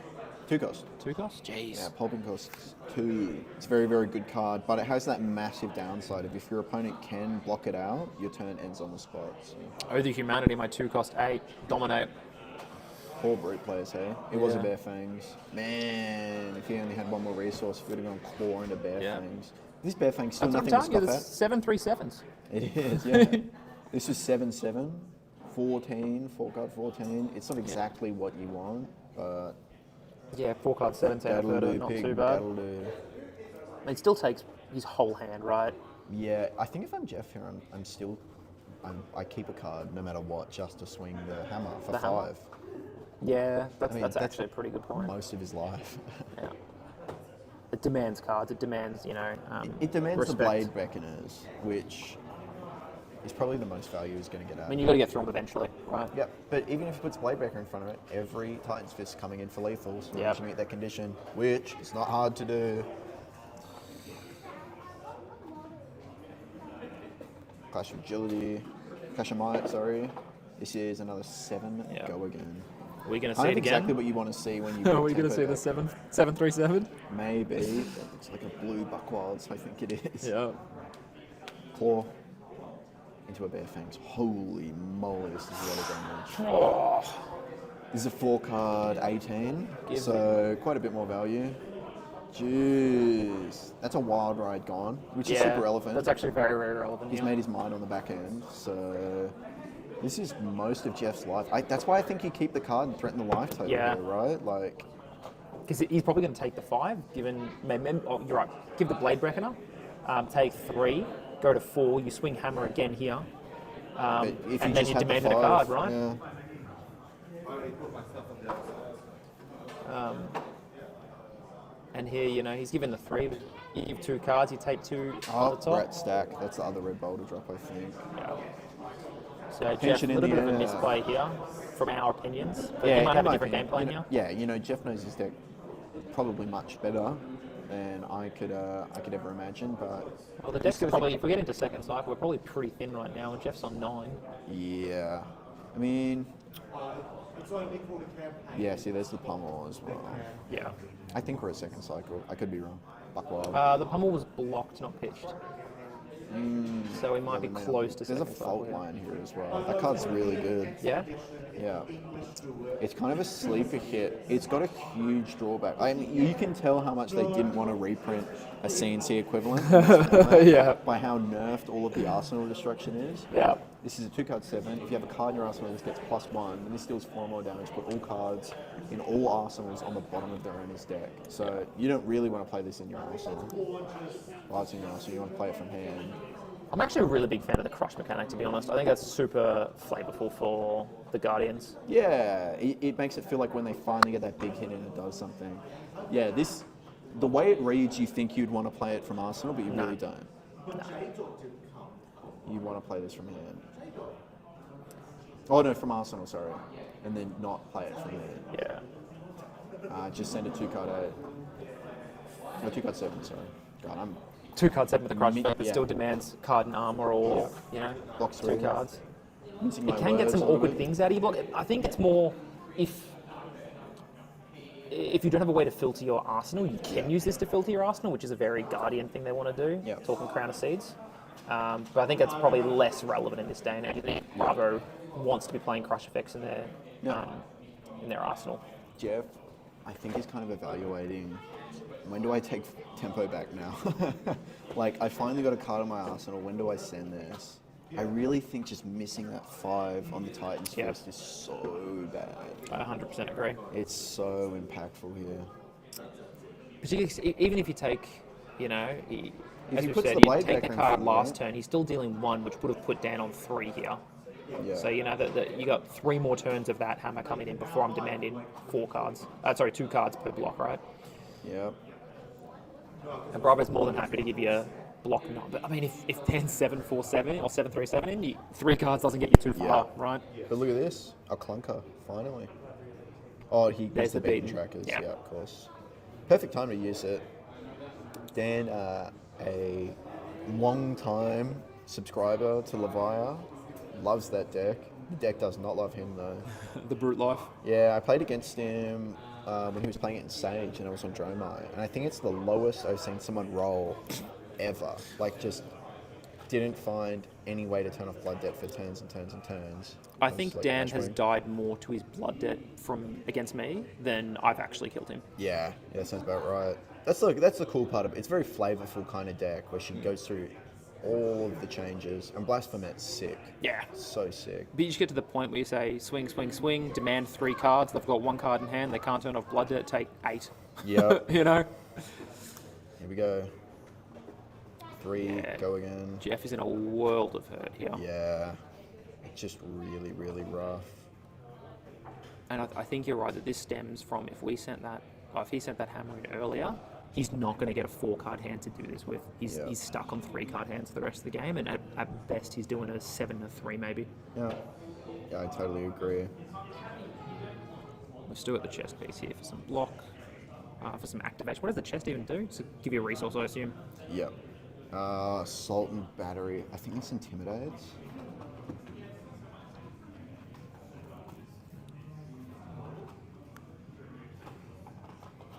Come on, show it to me. You make an agi if you've beaten chess. I assume it's a blank chest that says 2 for 7. Yeah. The classic 2 for 7. Don't worry about it. And again, you know, Yeah. Dan's going to draw up a full 4-card grip, and Jeff doesn't really have pressure to put onto it. You know, some people wait on a prayer, some people wait from a sign from a higher power. Jeff needs Dan to brick like he's never bricked before in his life. But this deck is just too consistent. He's got the agi, he's got the might. Yep. This is a Savage Feast for 7, go again. Discard, make a might on the back. Jeff's end. been throwing... Loses the run roughshod. Yeah. That might hurt a little bit. Jeff's put 2 to 3 cards in front of all these attacks the whole game. Jeff's down to like 1 more hand after this, and I think Dan's probably actually winning on the deck. I think Jeff may be winning because remember he's discarding on all of these attacks, right? But he's throwing 2, 3 cards in front and forced to block in front of the claws as well. Yeah, I just think early game, just sending hammer, it might make the difference in terms of like where the decks are at. But Very, very close here. super, super close. Here's the claw. Yeah, Going to demand a card, and then do we have a 7? we do. Yeah. We've got Clash of Of course we Might. do. Here's some card And he game. takes it. Dan with Brutal. a huge assault at the end of the turn. Once he got ahead, he did not let go. He played that super well, took a load of damage, made a 3-card 9, which I thought might have done it, but Dan showing why he's the brute master at the moment. 3-0. I mean, it's the power of 4 cards every turn. I mean, you think, sure, with a discard draw that there's going to be some clunkers, but I think Dan shows that with enough blues and reds, you send it in, and the yellows too. Yep. You get to play so many yellows in this deck. The deck just curves out so well with Buck Wild, and you've got a million ways to get Agi, your Pulpings. Really feels like some of your worst turns is still 3 to 4 cards for 10 to 12 damage. Yeah. And in a format where that's half your life total, you demand in 2 to 3 cards from your opponent and just not letting them get any pressure back on you. Yeah, absolutely. I think this time around we may finish the bracket before the store closes as well, which is great. These games have been very, very quick. Thank you for tuning in. We are live at Tabletop War for Adelaide, and we'll be back very shortly. Absolutely. Peace.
Hello and welcome back to the Glory Seeker League, Season 2, Month 4, Silver Age, Adelaide World Premiere. On the stage, we've got Max the Hype Nitro. The Hype Nitro! And KO, Armed and Dangerous. We've seen a lot of KO today. This deck is popping off, mainly due to the fact that there are 3 KOs here, more represented than any other deck. Everyone else is on Singleton today. I think he's just a smooth deck. We kind of went over it. We saw what Dan was willing to do with 4 cards consistently, and Lord forbid he had 5 cards to make it even more threatening. Yep. Max, though, kind of a powerhouse. If you let him do his thing, who knows if he'll be able to do his thing, though. Mech historically has some pretty good armor slots. Yeah, I'd say and then so. we got the new armor slots as well. Just worst case scenario, Battle Worn 1s floating around. Yep. I know he's on some of the Blade Beckoner stuff. Yep. Very thematic. Every hero running Blade Beckoner equipment, as James intended. And I think you're right. If you let Max off the hook early and he gets to set up a hyperdriver or 2, he's going to spend the next 3 turns just swinging for the fences. Yeah. Something ferocious. Yeah. I know a lot of Max's kit outside of Mechanoid and like Big Wrench are rares. Just does good stuff, good boost damage. Can't Well, let it's him just get standard ahead. mech, right? Yeah, you have pretty plenty much. of 0 for 4s. Or But conditional 0 for 4s. He can play a lot of cards just based on the hyperdrivers without needing a pitch. We can maybe give a card to a stronger survivor. We've seen this card come up over and over and over and over again. As just a real bomb in this format. God, it's so good. Well, from the Max side, because you get to play the hyperdriver plan, your value's through the roof because you get your jump starts and zipper hits. So you've got 2 sets of 1 for 5s. You get your rev ups I was about to say rev up is a big one. and throttle. So you have 6 red 2 for 6s as well. Yeah. Generally speaking, you're often boosting to get the resource back from it anyway. So a lot of the time these cards are free. And I think from what I saw, he's playing Overblast, which was in my Dash IE list as well. So if you get to go 2 or 3 wide with a couple of hyperdrivers, you potentially send it in 6, 6, and 6. Yep, it's big damage. Big damage. I'm interested to see the weapon of choice. Obviously, Wrench is kind of the bread and butter, but as a Dash IE enthusiast from back in the day, the Plasma Pistol can represent some pretty scary damage if you manage to set it up early. You know what I think we might see instead? Talishar Maybe. the Lost Prince. It was in my list as well for Dash IE. 2 for 4, it's fine. Without the Teklo Foundry Heart is the interesting part. So historically, you used to be able to just pitch a blue or any card, Teklo Foundry Heart, and Talishar for 4. Yeah. But Heart Wrencher is a new card for the Max enthusiasts out there, or 3 Max players. 0 to 50. 0 to 50, yeah. But it is a wrench attack, so maybe some of your... I think Clamp Press is an M, no? Yeah, it's all M's. Yeah, So Clamp Press is M, It is Bank Break Banksy. is obviously M. Just Banksy. I think it's a pretty standard... It says here's a 1 for 3 most of the time that demands a block, or else, it's a resource for next turn or the turn At after. that Blade Beckoner suite. Holy Four smokes. Blade Reckoner suite, I I think. think the chest is a little bit different. We'll have to complain about the glare a little bit more. Just give me Yeah. 1 moment to get that chest piece going. Max is on the run, trying to figure out what that chest piece is, but looks like KO. Of maybe course, on the play. Embryo Base Cortex that says Battle Worn 2 if you control a hyperdriver, or it could be Guardwell 2 if you control a hyperdriver. All right, let's have a look. Is The it rest is up- Blade Beckoner. No. Is it... Embryo Chest, that one. You passed it. The new one. If you control Yeah. Hyperdrive, this gets +2 with Guardwell. Seems like a nice bit of equipment. So it's just a standard, probably 2 defense chest piece. Yeah. Definitely, I thought about it in outside of Sage, but when you're removing Teklo Foundry Heart, I think I honestly think that is one of the most powerful pieces of legendary equipment in the game, genuinely. Yeah, Teklo Foundry Heart is such a beast. I cannot believe it has Battle Worn Block 2 on it. That was the old school days, right? 'Cause it was an arc card. Yeah. It just survived and will forever be part of the mech. As a puffer jacket enthusiast that desperately wanted to play 9 hyperdrivers in my deck and a puffer jacket to boot, Yeah. Puffer Jacket didn't quite fix the hole for Max. Banksy. You never see this weapon. It's so bad. Banksy. Banksy, I was running over. What are you talking about? We did like a little a little, I don't even know what you call it, like weapon review on like which are the best signature weapons and which ones are going to leave the biggest thing. Banksy was so terrible. It's a spec, which is even funnier. Look, some games it actually goes crazy. I'm not gonna lie. Like if you can clamp press this for 5 to keep around the clamp press, talking CC obviously. Yeah. I think there's some really interesting legs to the wrench plan at the moment. I think Heartbreak is actually so cute. I'm a huge fan of it. It unbroke my heart, funnily enough. Wild Ride is the play. But the question is, what are we going to do to 6 go again into 3 go again into? Yeah, I mean, the blade beckoner equipment is there. I think you're saving... I haven't seen a lot of people do this today, but I think it is objectively one of the better plays to do, where you save the blade beckoner equipment for the strongest survive and then get the extra block on a claw. Because you can't... I mean, why are you blocking 2 on a claw, man? Yeah. Just feels bad a lot of the time. Yeah, Tough Up is going to be the next card, I think. This might be a bit of a clunker, actually. I think they're both reds. Yeah. Do not swing the claw. Blocks 2. Well, he controls a hyperdriver. You should control a hyperdriver somewhere. He does. Yeah, it's there. Looking for it. So It's we'll a nice clean block. almost cleanly block this out, just taking 1.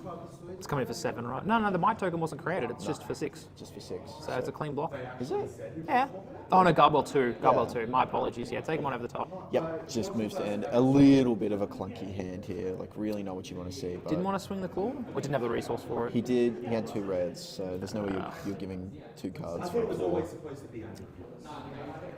Well, this is huge for Max because he gets a clean run. Oh, that's a gas up, I believe. There we go, help me out here. Gets a hyperdriver from Banish, which isn't really relevant now. It's a But gas it up. is just a 0 for 3.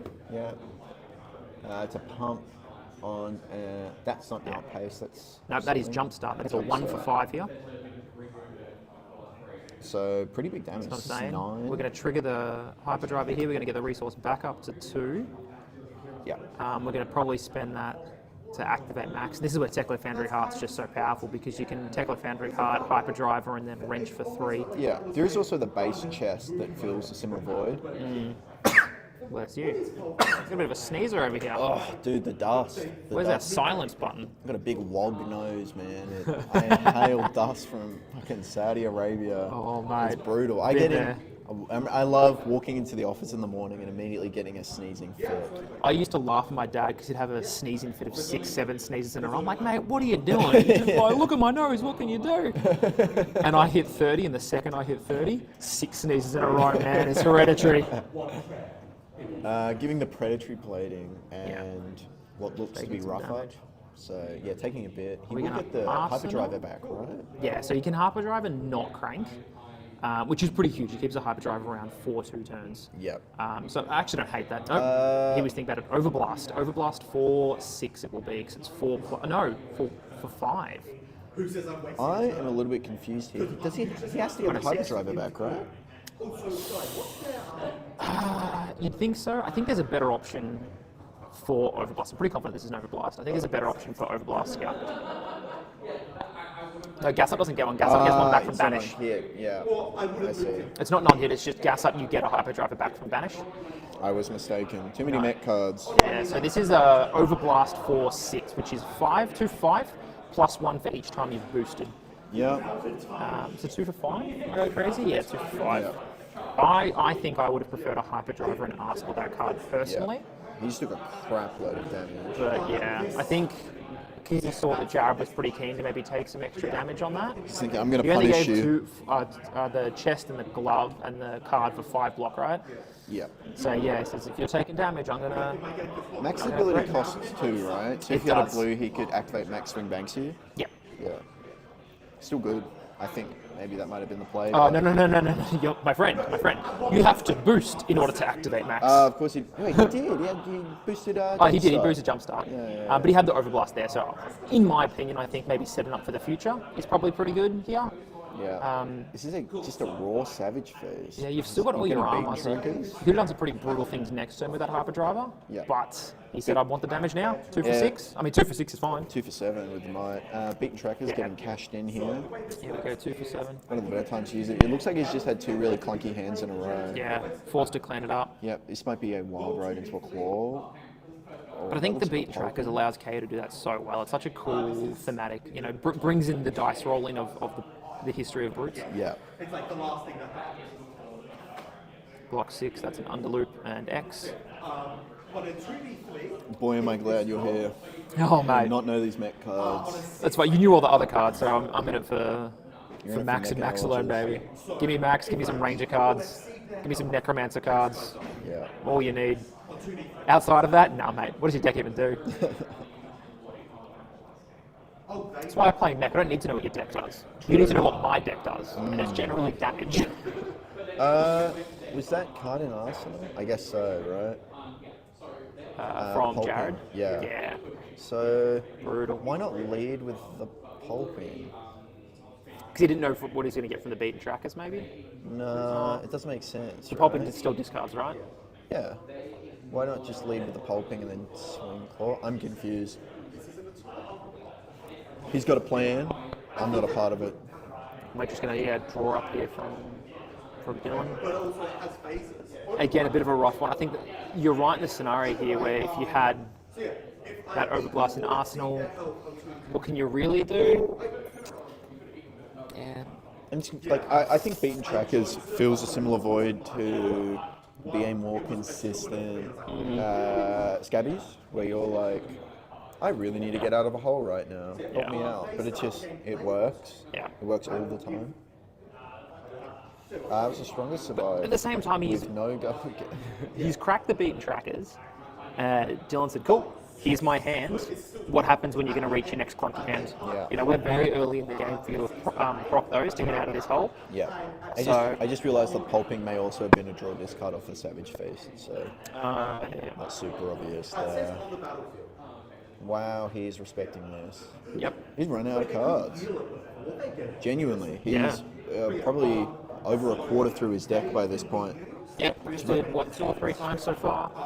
He's gonna have to start sending wrenches pretty consistently to make up for this damage. Boom grenade, no crank. Pass. This is wild to me. This is genuinely wild. I mean, his hand didn't. I don't think he could get around the strongest survive, right? And that's a firewall in hand as well. Not a card you see super often. Firewall. Yeah, it's a Tekla only card for the most part. Oh no. I used it pretty consistently because it's just a mech 4 block. Yeah. I don't have it in my current list for what it's worth in CC, but I don't hate it. It's just a 0 for 4. It's an Put the top Evo, card of your put it on the top, deck always onto the bottom of it. Which, who cares? Any card's any card, right? Yeah. It just gets clunky if it's in Arsenal, but I think it just into these aggressive decks like KO, it allows you to 2 block 7 into a pumping. You can put a firewall plus a couple of armor. Yeah.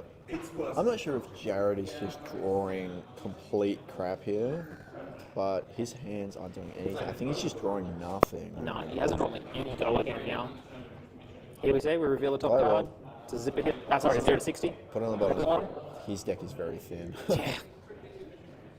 I think if Jared can see that for a little bit, he knows definitely a bit of a plan of attack here. Yeah. Shows the 6 attack. Man. And that's the other beauty part about mech. You've got some pretty high-end attacks, pretty consistently representing 6s. Yep. Okay, there's the go again that he needed. I think you just have to leave this behind him if you can. Boom grenade. He's demanding. Another gas up. Gas up, +4 into a zip. Costs 1. Gas up costs 1. Man, that card's embarrassing. It is a 0 for 4. It gets +4. Yeah. I personally would prefer recharge over gas up, particularly if we're not running hyperdrives in deck. So he is boosting here for some reason. Is there something floating? Gas up probably says the next card that you boost, because it's mech, and mech sucks. Really? It's Probably. only on boost? To my understanding, Gigawatt is the only mech pump spell that doesn't care about boosting. I don't think that's true. I think there are a bunch of mech pumps in high seas, right? True, but they're very specific otherwise and require a bunch of cogs and things and cost 2, cost 4. Like Goldwing as an example, costs 2 to get the +4. Yeah, I think... No, perk up. and all the other ones Untap they your just hero. give plus. Yeah, I Is used it a to 0-4, 0-1-4? cost 1 for 4, Yeah. and you can untap your hero, which is pretty good. I did that in a high seas draft. I played Fatigue Puffin. We just shot the gun and gave it a pump. So you did 2 cards 6, losing 1 card. Yeah, okay. It was really, really fun. Jared had to give the whole hand, but I mean it costs some pretty solid boosting to do this. Here we go, zipper hit. Zipper hit. Is that a Big Bertha? That's Yippee. Blue Big Bertha. With a Sprocket rocket to the Rocket. banish. It feels good to know the cards. That is a 4, is a yellow zipper hit. yeah. Ooh. It's a Yippee hit, as Lockie says. Not a ripper hit. Not a ripper hit, not a bipper hit, but a Yippee hit. I mean, it's still fine. It's a yellow 1 for 4. I mean, these are the bread and butter net cards, right? 0 to 60, zipper hit, and throttles. Yeah. The most standard rate cards in the game.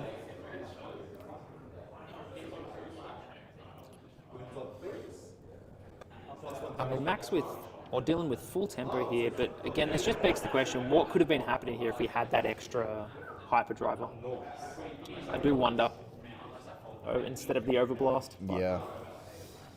I mean, Here it comes Hyperdriver in. is on the field now. you know, we're gonna crank it. Gives We're 2. gonna crank it. We pitch another one.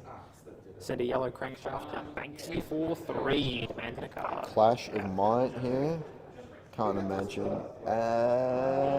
Is that a red zip hit? That's a ripper hit. You're joking. Doesn't matter. Yeah.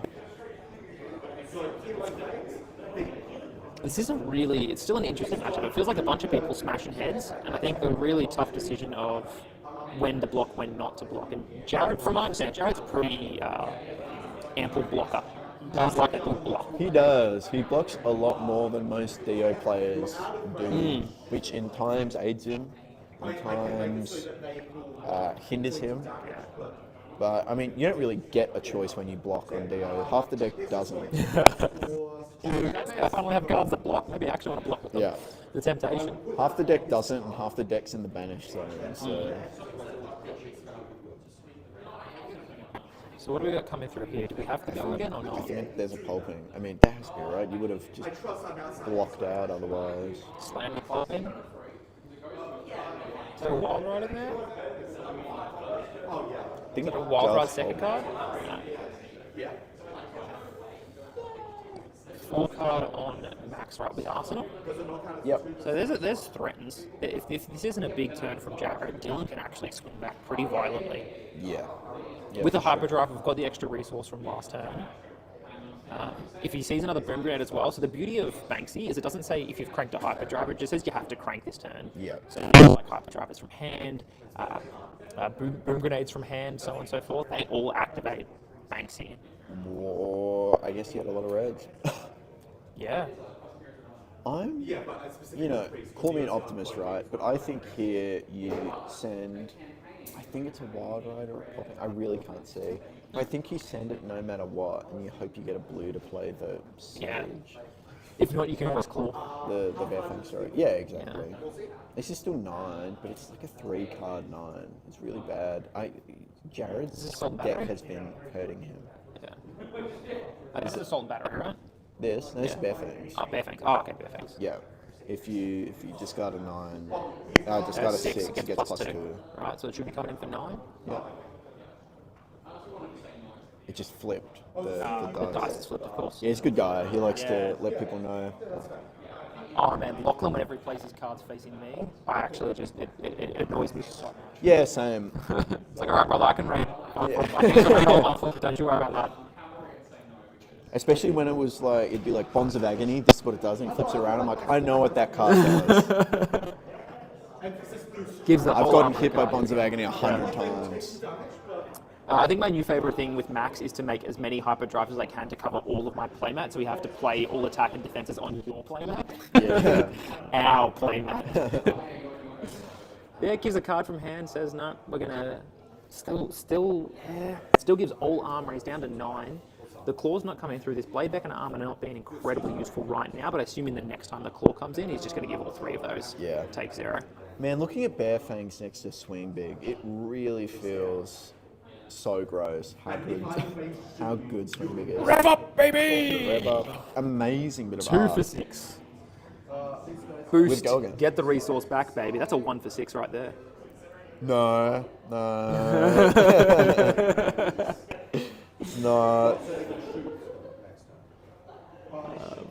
I mean, this is still pretty scary damage again. Like, Jared respecting this correctly, I think. Another clash coming through.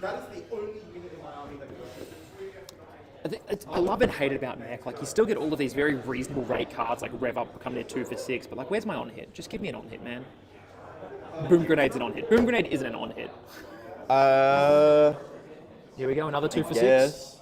On-hit death.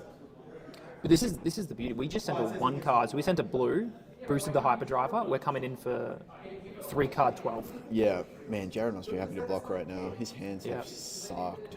He doesn't have a choice about blocking right now, or else he's going to die. And now we still have another card coming in. So the question is, what is this? Is this a blue? No, it's a super up for 4. I knew that one. 4 no go again. Demanded yet another card. Yeah, no, he hasn't broken. Oh no, the Hyperdriver has left. This is 4 go again. No resource to do anything with it, but it is. Yeah, exactly. It is technically 4 go again. Oh, He's got no blocks. He's got no blocks. What? Oh! What a heartbreaker of a game. I didn't even know how to assess what was going on most of that game. What a powerhouse. I think Dylan actively choosing really optimum blocks, so when he's going to swing, he's going to make it really relevant. You know, we saw pitch a blue or a yellow, swing in with a 2 card or 3 card 8 or 9 or 3 card 10, you know. Yeah. Jump start for 9 and then maybe set up with a Banksy at the end of it. So realistically, you send in a 3 card 12 pretty consistently. Yeah. I mean, that turn was allowed off the back of that Hyperdriver, so it really does make you think, what would that whole game have looked like? But, I mean, no disrespect to Jared. He wasn't doing anything that game. That looked rough. Yeah, that looked really he rough. Drew terribly. I've never seen a consistent deck like KO clump so bad. I mean, forced to use the beaten trackers early, and then so he had a And clunker. then finding the go again, it's just He don't play clunked, the game. Then beaten trackered the second clunk, and then go again, and then clunked again. You know, 3 clunks out of 5 turns nearly, 6 turns at most. Yeah. But Dylan, making it work on Max Light Nitro, I think he's in for top 8 on the back of that. That's 2 and 2, so I think he's there. That's He won round 1, Yeah. to my understanding. He should make it. There's 11 of us think today, it'll be so I 8. think 2 and 2 gets you probably in the 8th slot. Yeah. Coming off the back of a PQ does things to people. Since, Yeah. I mean, incredible fatigue. Oh yeah, They're I think people long are just bringing days. what they want to play, right? Yeah. They had the competitive game yesterday, and I think GSL, people are really taking to heart the point of GSL. Yeah. They don't necessarily want to seek glory through winning, they want to seek glory through winning on the most random and the most pet deck and the most abstract fun deck. We saw RKO winning, you know, and almost show up today with RKO, but I think Tao Tao's got into some people's heads about no. New is it's a very interesting deck. It's very thematic in Sage, as are a lot of the decks. But it's a fun day out. Remember, we play on the 2nd Sunday or the 3rd Sunday of every month. What's the date today? It's Another the 22nd. third- It's the 3rd Sunday. It's the 3rd Sunday of every month. It's a good time at Tabletop Warfare Adelaide. We play on Mondays at good games for Sage events as well. So if you're getting a little taste of the joy of Silver Age, come on down on Mondays and come on Wednesdays here at Tabletop Warfare. Tuesdays at Door Park too. We Yep. got 3 days a week of big FaB showouts. And what I love so much about our FaB community, shout out to all of them, is we're getting 20 plus players pretty much every armory now. Yeah, it's Watching really this cool. grow from, we used to play at Tabletop Prospect and get anywhere from 12 people who were lucky for Blitz, and then slowly meandered down, and then Adelaide got big, and then Salisbury got big and meandered down, and now we're back into average 20 plus every time, which is just great. awesome. Yeah, the game is growing at a great pace. There's no better time to play from the advent of Pan making a lot of the staples a lot cheaper to buy. Yeah. Money's always been a big, I'd say, gate to people getting in. So, and people are always happy to lend decks. We've got a very, very supportive and loving community here. So, thanks for tuning in. I think we have another round. No, this should be last round. This should be We last had round. 11, so 4 round makes sense. Finishing early today. Yeah, You that's beauty. it. not quite like last time. Not where quite like last time, we were getting timed out by the store. Tony's on Zen, so he's gone quickly today. Yeah. Well, thank you for tuning in. We'll be back very shortly with top 8 and. Peace. Bye.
welcome back to the glorious Seeker League. Season 2, Month 4, Silver Age. We have got Nu versus KO. The game's already begun. This matchup has been played before today. Lockie has played it twice. He won one of them, lost the other one. He lost to Dan Jones, no less. He did. So, Beckoning Mistblade and Spider's Bite are going to be the play here. Look at Dan already losing cards to Nu just by going dagger. You fool! That's And my then plan. it's excessive bloodshed. He can block it out. That is huge. He would have lost so many cards, but he already lost 4. 4 cards. Lucky lost for 1. This is going to be a really, really important game to check the deck health. consistently. But Dan knows his jam. He says, well, I'm not dealing with any of the on hits. I'm going to give you the cards from my hand because if I don't, you're just going to take it from the top of the deck anyway. Yep. So, well versed.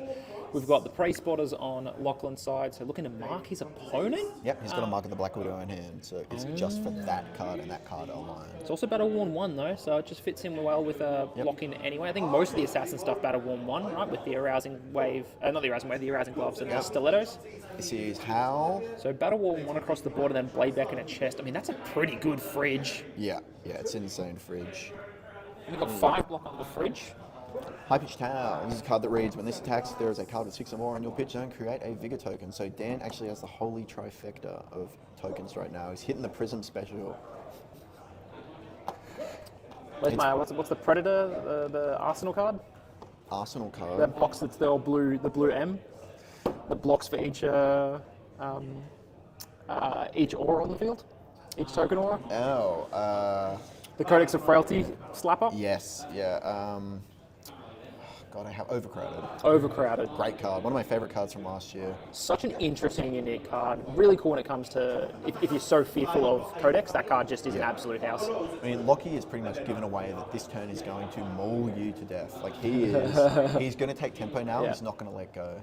No blue cards in Banish, though, which is a little bit nice for You Dan. have to give his whole armor suite for that. He does though. not care. He doesn't care. These got to go. These have got to go. He's got to take tempo.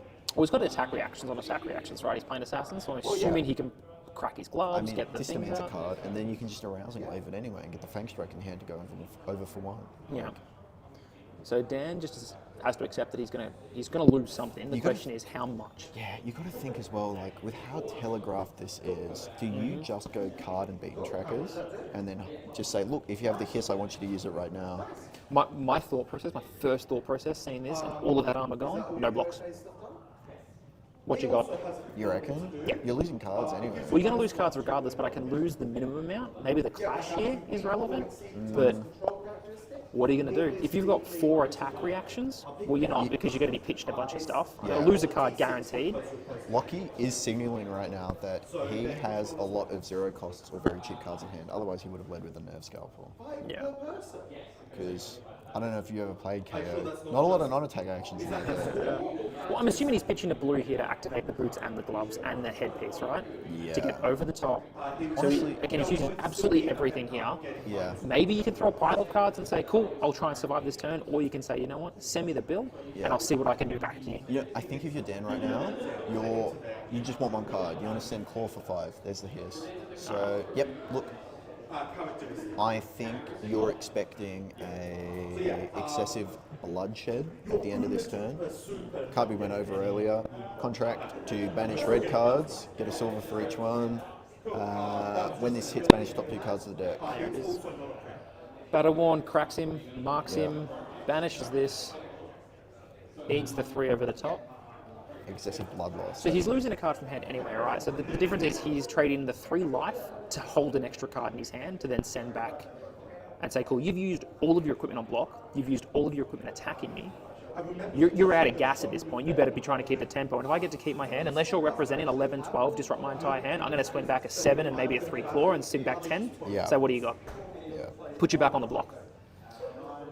Maybe I'm a bit more reckless than others, but even now, look, we've got a Mistblade. So he is leading with a dagger next. This is really curious to me. Maybe he was hoping to get some armor blocks out. Maybe. Because this can get really cleanly blocked by beaten trackers. No piercing on Beckoning Mistblade. Yeah, absolutely. There it is.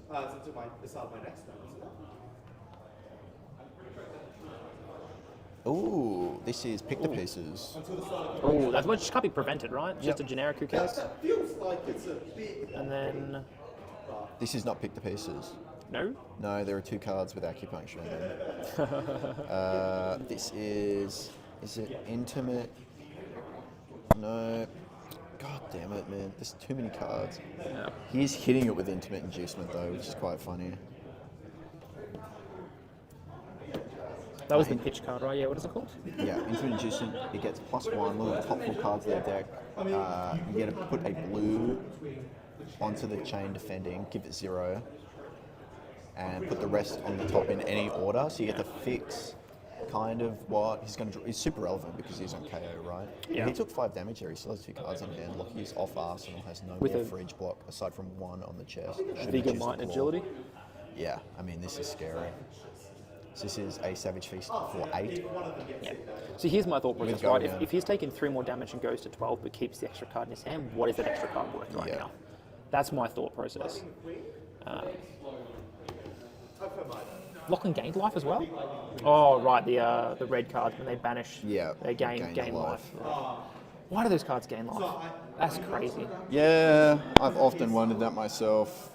It's pretty Is good. it because she's draining her liaisons? You know what I think the in-law reason is that LSS needed to enter the Japanese market, which is famously impenetrable for TCGs. So they decided to make a Japanese themed set that was incredibly push. No disrespect to LSS when I No, say that. look. It's a very smart business decision. There's a lot of Japanese players that hung around and MST's gone, so, Yeah, you know. it worked. It worked. Now they're trying to do the Chinese market. Yeah, With the Year of the localizing it. Horse is gorgeous. The Trot Along promo is beautiful. I mean, but they're huge in Singapore and Malaysia as well, right? Yeah, Like, yeah. those places are massive. I so- love Southeast Asia, man. Oh, I can't wait. You know what? So keen for like PTs and call-ins. When I get a little bit more money, you're into the disposable income world. Trust me, save it. And then when the call-ins come around into Singapore and Malaysia, Yeah, So keen. I would love to go to Malaysia for a calling. I'm not too big on traveling within the country, to be honest. Yeah. I'd like to, if I'm going to spend all that money to go out, I might as well. I think it's the expense of Australia. To travel to Queensland, you can just buy tickets to Singapore instead. Yep. You know, like it's almost the same price. Crazy. What's do you know what the airport, is it Changi Airport in Singapore? Singapore. It's Singapore apparently airport. an incredible airport. I've been there. So because they're a major hub, right? You have Singapore Airlines, so many trains, Yeah. so many planes come It's like through. a transit airport. It's massive. Yeah. Like you can get trams internally in the airport to travel around Singapore Airport. 'Cause It's awesome. that big. That is awesome. It's got like a big butterfly thing as Massive well. butterfly. There's like roller coasters in there as well and everything. Like it's crazy. Yeah, I did see that. I did see that. Very, very cool. Rough up. I think if you're there stuck in for a 12, 18 hour layover, Yeah. it's not like you're sitting there just sleeping, twiddling your fingers. There's stuff to do to pass the time, and that's a huge, huge part of One of my Singapore. co-workers went there at some point. She said they do tours around. Really? Yeah, 'cause That's it's- cool. It's so massive. Been nearly 10 years since I've been, but very, very cool. Actually, more. Oh God, I'm old. It would have been 16 years. Anyway, back to flesh and blood gaming, and this is kind of what I was saying, right? Like Dan said, cool, send me the bill on a good chunk of it.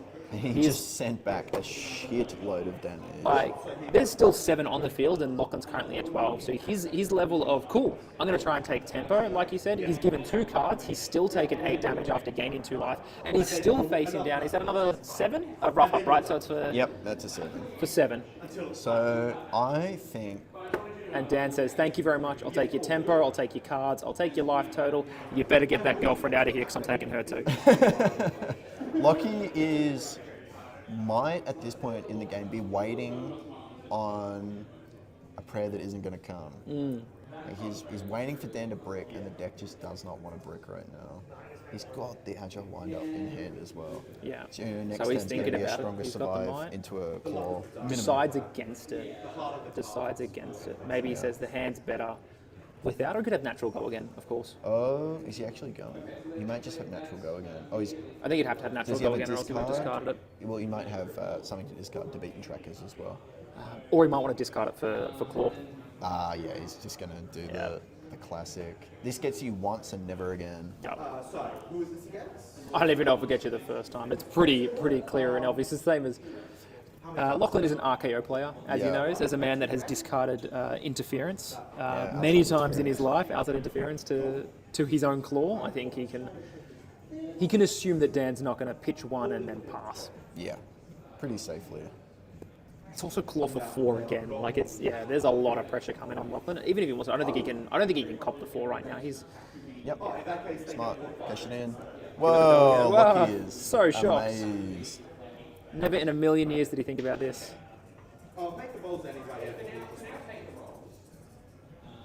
And a Sirens to finish it off. Honestly, why not not be bad. at 16 HP?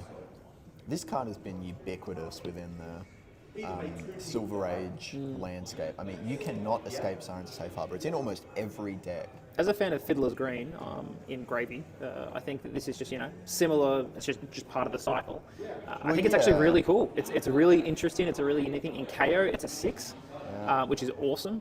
Also gains life. It's a 2 cost 7. Yeah, I mean, I feel like life gain is so hard to evaluate in FaB. Like, intuitively, it should be, it's 1 value. But so much more than that. Like, your opponent's riding on, I'm going to block like this because they're on this much HP and I can threaten that and maybe push that life total down because I know how my deck curves out, especially going into second cycle. But, 1 Sigil, 1 Sirens of Safe Harbor, 1 Fiddler's Green, 6 Count Your Blessings.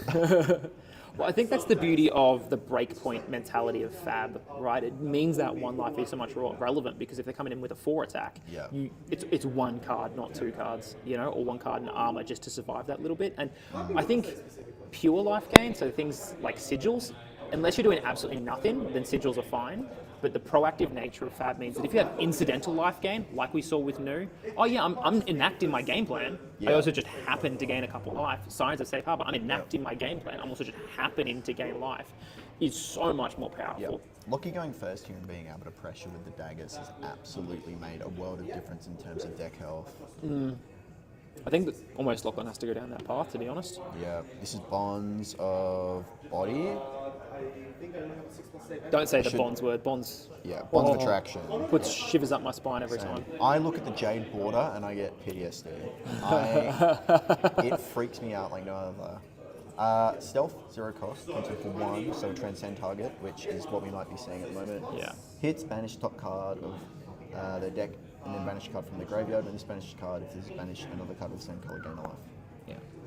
So he's going to look at a lot. He's going to be able to fix what he banishes here. Absolutely. And he's also going to be able to add a blue to the chain that blocks for 0, which will then go to the banish zone.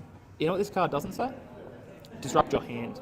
It does not. And Dan's looking at Lachlan on 8 life and said, "You do what you got to do, man." But Nu famously blocks ridiculously well. Yep. For a hero that can also, once it gets tempo, push a lot of damage.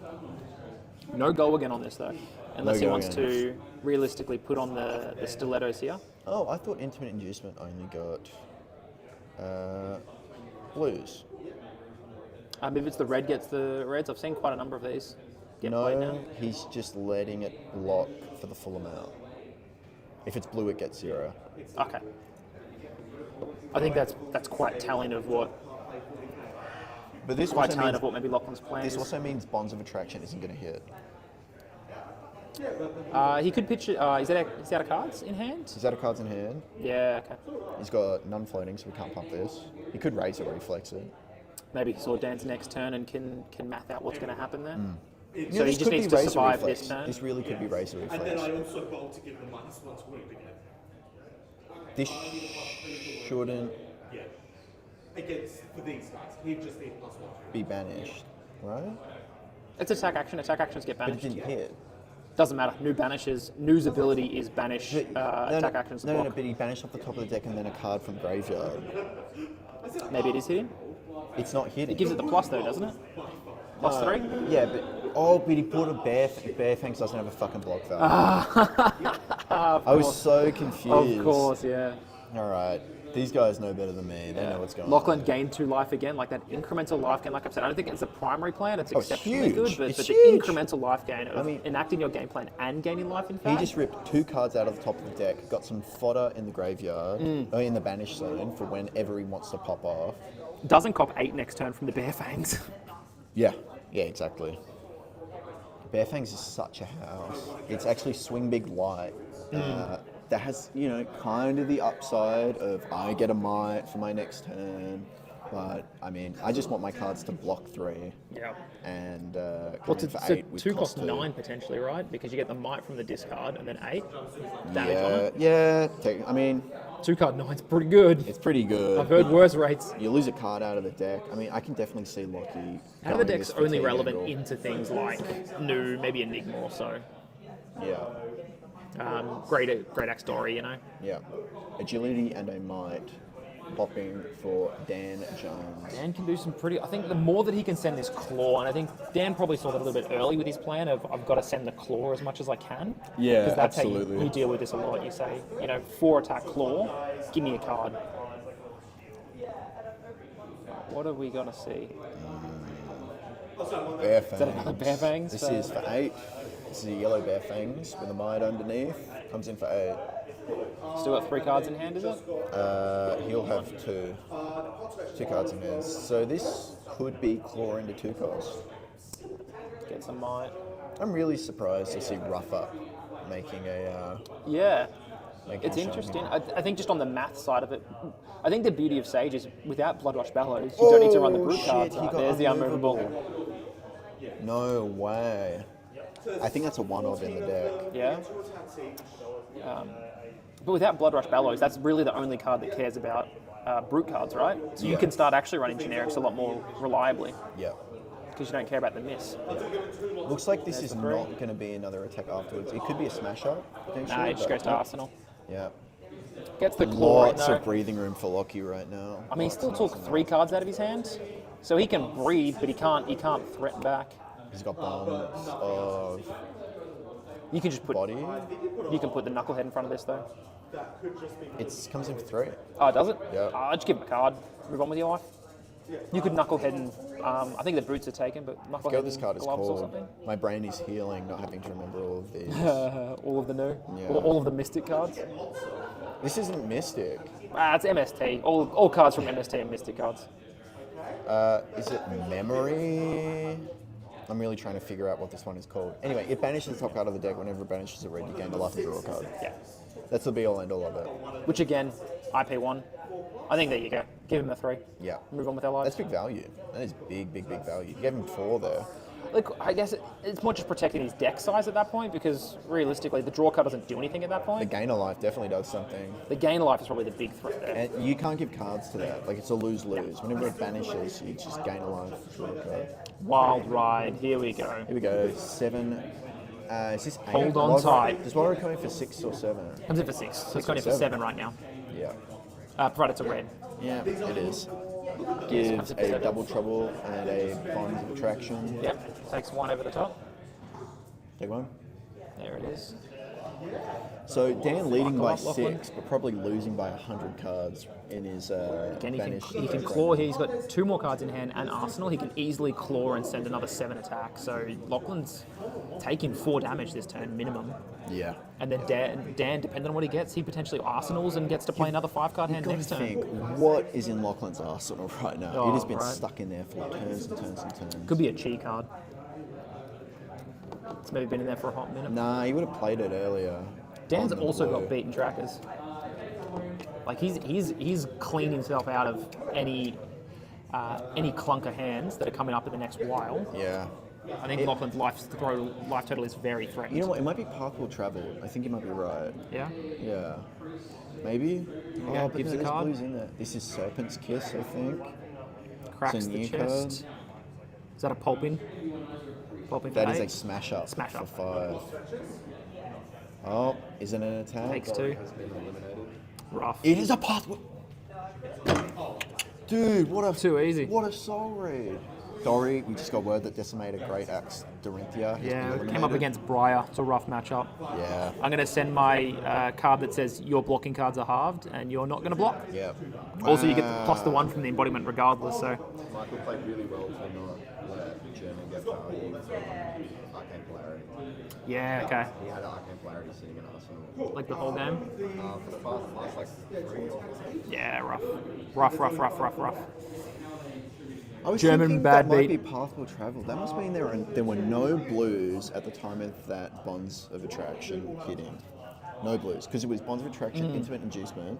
If you go again there, you transcend, grab a blue, hit, and then you can send something. Or it might have just been like Wreck or Romp or whatever. Is it worth transcending if you can't actually use the chi properly? Because you definitely don't want to Arsenal it, right? No, you just send it into No. Into no. But is it worth it than just keeping it later on? But here we go. Like again, we're seeing Dan now Wild Ride for another 7, or is it a yellow one? This is 6. This is 6, so it gives them the 2 because the Might Token. Again, I guess 2 card for 2, right? Because you have to discard for it, draw a discard. But the Claw gets to come in, demand another card, like slowly eking back this deck damage. And Lachlan knows either life or deck. What's the choice here? Maybe letting that fridge go so early is kind of hurting. Well, that's what I was thinking. Like, you know, he used the headpiece. I'm shocked he didn't use the boots and the gloves to continue on for something else. Well, he's in Might Pulping range now. No more unmovables. Here we go. And if we've got a cheat card in hand, what if there's a second cheat card in hand? Take He's one. actually got no block. You know there's going to be no blocks at some point. If Lachlan ever draws up to... Here we go. If Lachlan draws up into a no block, he's in a world of hurt. Yeah, I mean, he's seen one chair. Yeah. You can't imagine that Lachlan's going to get away from this one.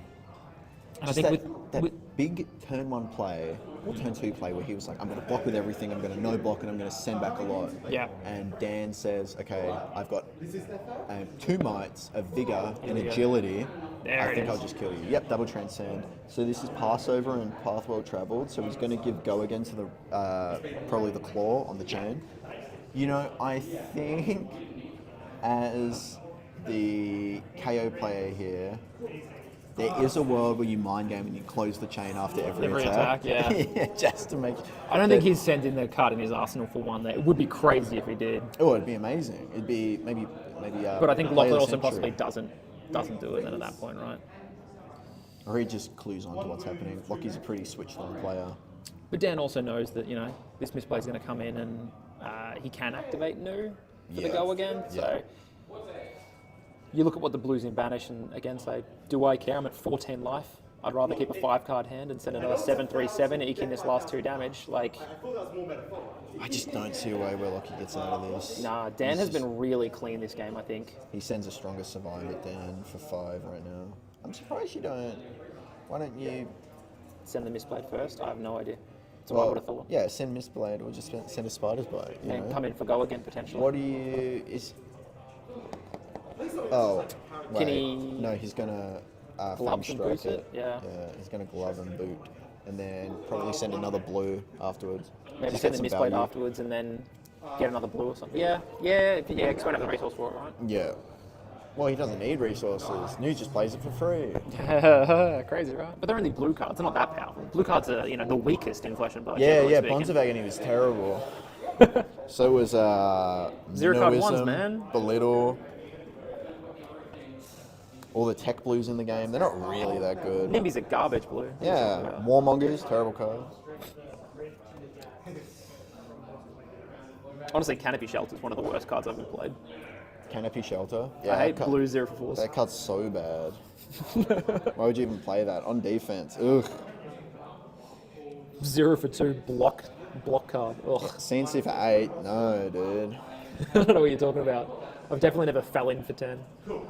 This is kind of a sick play. This blue stronger survive. Like, Yeah. it does a lot. And he's 100% fang striking this.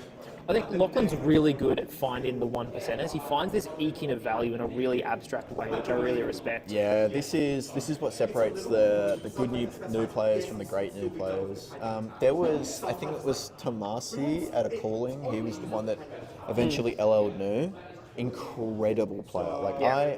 I think new is a bot deck. I hate it with all of my heart. I've lost to this deck so many times.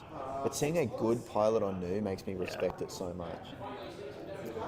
It was one of my not favorite, but a really enjoyable matchup as the Florian player. Yeah. Because it made me think about the macro level of the game at a really high level. So I can't block with my blues exceptionally well. I want to give a bit more reds. I can't let them banish, or if I banish blues, stuff like Warmongers or Canopy Shelter, like who cares, Yeah. Even when I'm decomposing, making sure I don't put my Autumn's Touches in the banish because they're coming back at me for 5. So it's just a really interesting, it made my brain think in a different way.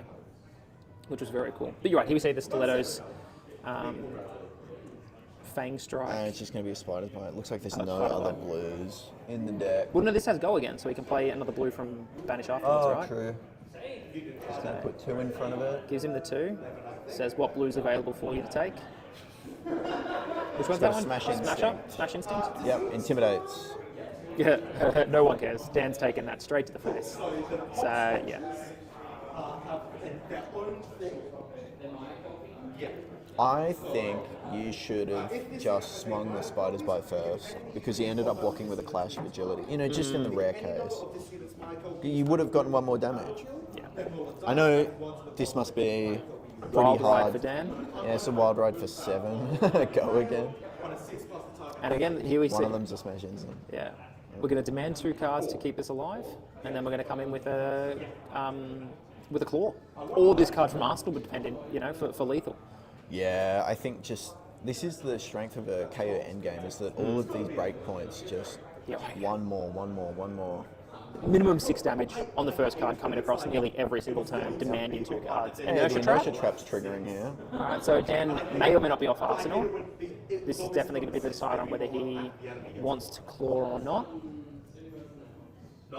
Is it a blue in hand? Looks at hand. He has 5 cards in his deck. Lachlan's got 2 cards in his hand and no armor and 1 life. So again, it's the question: if he sends the Arsenal, it's potentially lethal. Oh, it's only 6. It's a bear hug. It's alright. Holy. And that's the question: like, if you take claw, But Dan has 2 hands left to play with. all he needs is one Actually, no, big he'll 7, have 4, 7, right? his 1, 5, 2, 3, his 4. 8. He has 2 hands. 2 hands worth. Lachlan, how many more transcends has Lachlan got though? All he needs is 1 hand worth of not blocking. Or Dan just draws a clunker. Like, he's out of a go again. He's got pulping though. Like, pulping. He's still got his beaten trackers. Yeah, true. So he's still there's going to be a pretty big hand coming in here. Man, this has been the real difference maker for Dan. He's holding these beaten tracks until he absolutely needs it. Yeah. Well, he hasn't had to use it though, right? Yeah. Maybe there was turns where he could have for a slightly more efficient turn, but again, all he has to do is represent another 6, God forbid a 7 attack right here. If the 7 comes in here, Lachlan's in a world of hurt, right? The Brute is singing right now. So I think he's probably got a lot of blues left. He has not pitched many reds is the problem. Yeah, I would say so. Also, unexpected backhand. Yeah. If he clashes that, it just insecures Lockie. Alright. What do we got here? This is a Clash of Might for 7. No, 8. 8? Yeah, Clash of Might. No, 7. Oh, He's got it on really? there. 7 with the might token. I'm surprised he didn't beat chest and set up an agility for next. He's out of deck. No, he's got 4 cards left. Yeah, 4. Yeah, but if he discards draws, he can't draw. If everything draws a discard draw card. Yeah, it's beat chest. It's discussed with me. Yeah, but if he needs another card in hand, Oh, but no, I don't think he should. does the beat chest intimidate? No, it just makes him But- agility for next time. I think 7's fine because it demands 3 cards, and then you get to send in Claw on X maybe. Yeah, but Lockie's left with a card. Yeah, Lockie puts Didn't the want house to beat up for trackers. now. Lockie maybe getting a Oh no, he can't because he hasn't discarded right. getting a get out of jail free card here, or maybe it's just dagger for Spider 1. Bite for 1. Nah, Spider Bite. Take 1. Move on with our lives. How many cards in Lachlan's got? Probably significantly more. 3. Yeah, he draws them too cleanly. It's another Bear Fangs.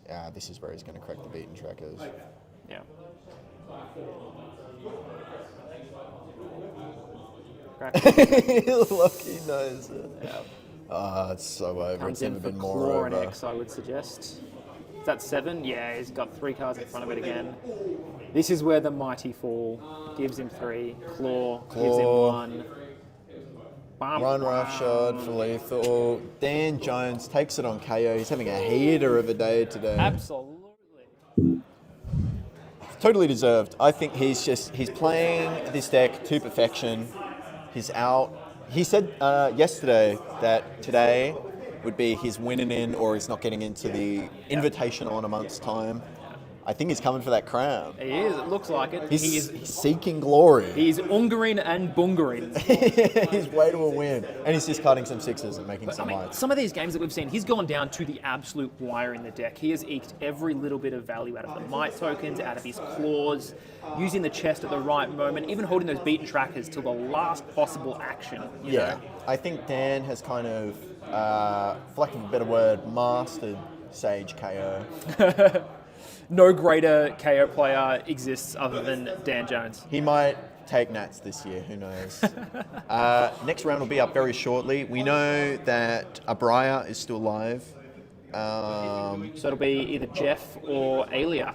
Yes, One I of the think options, so. I think. I think they just played as well. Yeah, Mirror into Mirror. So stick around for Tabletop Warfare presents Glory Seeker League.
Hello, ladies and gentlemen, and welcome back to the top 8 of Glory Seeker League Season 2, Month 4, Silver Age. The We have- semi-finals. Yes, yeah, we have Aaliyah on Enigma versus Jeff on Flavo.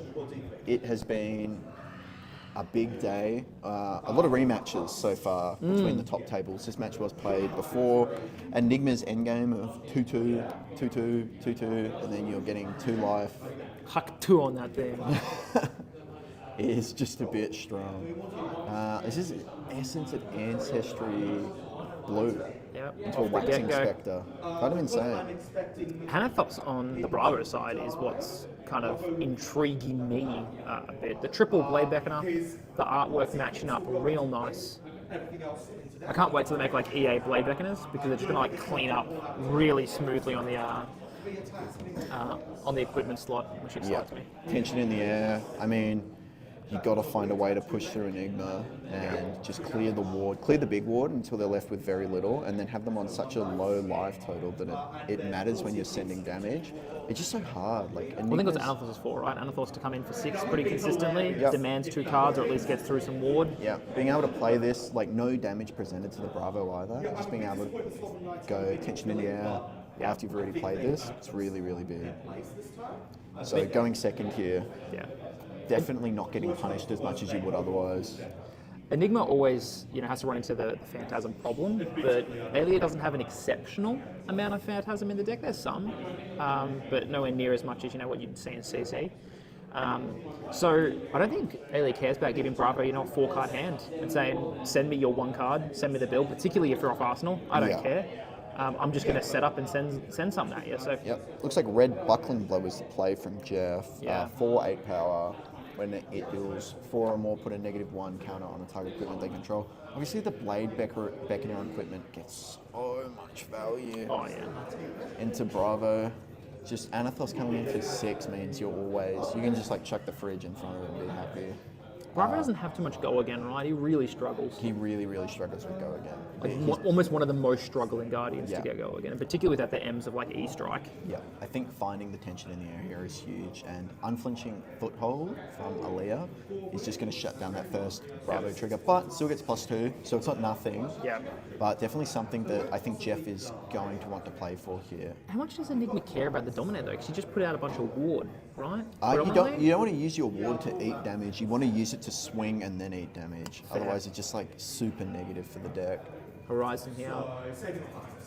Talking about block slot, we have Horizons, we got the Arcane Polarities. Yep, pitching. We got the Oasis Respite. Not gaining a life though. Is that an relevant. immovable that Aelia has pitched as well? That is an unmovable to the bottom of the stack, so something to be aware of. I was thinking that you might want to save the unmovable if you're going to be able to clear that arsenal, just because you know there's a huge attack coming.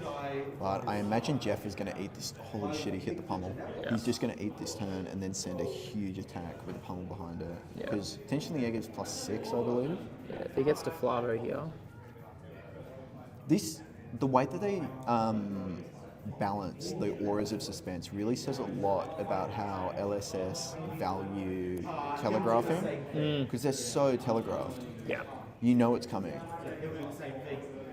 And getting a 2-card 6 on a front pump, matters a lot less when you know it's coming, I think.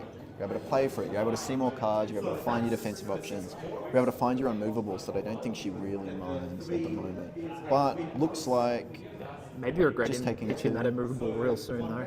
yeah, this is just going to get blown out by 1 card. Close it up. Boulder Enigma drop. Chimera. No Arsenal. That is a red boulder drop that just That's a went to yellow. the green. Is it? It's a yellow. I'm colourblind. I was going to say, losing the red is pretty huge. Yellow, you live with it. We have it on first opinion from Jeff. He is running 6 boulder drops. Yeah, I mean the card's so The good. card's the house. It's very So, bad. start of the turn, this tension in the air is going to crack. This will Tension in the be air. gives +6 when it leaves. Oh, +4, sorry. +4. The There's red one gives that- +4. Yeah, there's one that gives 6, I think. Yeah, it costs like 2 or 3 to set up though. Oh, right, sorry, yeah. But very telegraphed. We're going to activate Flavo here. Or maybe it's not a crush effect. Maybe Act it's of just Glory, that's it. Act of Glory that gives +6. So, tension in the air. Is this a Flavo activation? Is there a crush or is he just going to send it? What's he sending here?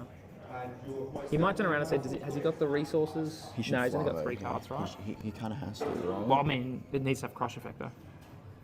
So that's the question. That's why Surely I'm does. wondering he's stressing so much about this, because it doesn't seem like he's activating Flavo. I mean, he really got the pick of the litter with what he got to choose on that second turn. On what am I going to Arsenal here? He did have the cartilage crush. I think that's what it's called. I'm just wondering what he's thinking about. It feels like a pretty... I wonder if he's thinking how much he wants to telegraph the pummel versus having an Arsenal. I think Yeah. that's the big question here. No, there it is. That's just Anathos for 10 with a pummel behind it. Yeah, tension in the air has come through, but pummel doesn't discard on hit if it's a weapon but attack, it still which is the question part. 14. I mean, Aaliyah has 5 wards, so she's at 25, 14. It would take her down to 11. Yeah. It's something, right? Maybe the card in Arsenal has more than 2 costs. Maybe it's a 3 cost. Yeah, maybe not finding exactly what he needed to here. It is a little bit awkward saying it, but I mean, he's got 2 blues in hand, so it just... It He might could just have be the kept play. the boulder drop yellow to make sure that he had the resource for whatever Yeah. was in Arsenal, Yeah. right? So he's actively chosen to block. I do think there's a world where you don't want pummel at Arsenal, and I do respect that they have played this matchup before. Jeff has seen this pummel wheel in the last game. He knows that, hey, sometimes this just blocks for 2 and I don't do anything with it, so I may as well get my 4 value out of it right now. This is still, when you think about it, a 3-card 14. But the setup was negligible, right? Like the tension in the air was there on turn 2. You didn't get punished for it at all. It's pretty primo. Look at this. Here Coming we in with go. that. Blocking 3, 6, 8. I mean, but now he's a 2 cost 4. Like, is it really that? I don't know how much it cares. I guess we are clearing the ward though as he's playing, right? Yeah. So we lose that one and we lose the gloves. Yep. Make the specky on the back end. Keeps the ancestry alive. That doesn't feel great for Jeff, honestly. It doesn't, but it's 2 cards out of the hand, you know. The Maybe life he totals still are hasn't still taken any okay. damage though. That's my wonder. Like, if just taking the 3 to go to 15 to send whatever was in Arsenal with dominate with +2 with a Yeah. pummel on top. Like, Ailey gives a card, maybe the headpiece for 1, maybe the full armor suite. Now instead we get to swing for. This is Astral Etchings. It's so telegraphed. Yeah, it's in the hand. Boom. 8-4. How is this a going- rare? Judge? Yeah, this card's insane. Just being able to play it at instant speed as well. Yeah. And I think really, really big. this is that loss. You know, if you take a card out of Ailey's hand here, assuming it's a boulder drop in in Arsenal, It is boulder drop dot deck. it would have had to be a 3 cost of something, I assume. It's just rough. Yeah. Really rough decisions for Jeff. Clearly valuing the life now, but I don't know if you get that luxury against Enigma. Like, you have to give a lot to Enigma to make sure that they don't just run over you. Yeah. I mean, Same as Jeff's this. just... Like, it's such a hard dichotomy because, like, in these endgame scenarios where you're both up to a few cards, you need to be able to have enough to pressure life total. So they can't go 2-2, 2-2, 2-2, 2-2, 2-2 over and over and over and over and over again. Now we've got infinite boulder drops here. Here we go. Okay. It was a red debilitate, no less. Unflinching foothold, going to do numbers. Yeah. I mean, you're so happy putting the entire hand in front of this, right? But with dominate, so you can't. No, Another it tension removes dominate. Hasn't blocked with it though. Yeah, you just lose the value. Like, it's definitely a misplay, but...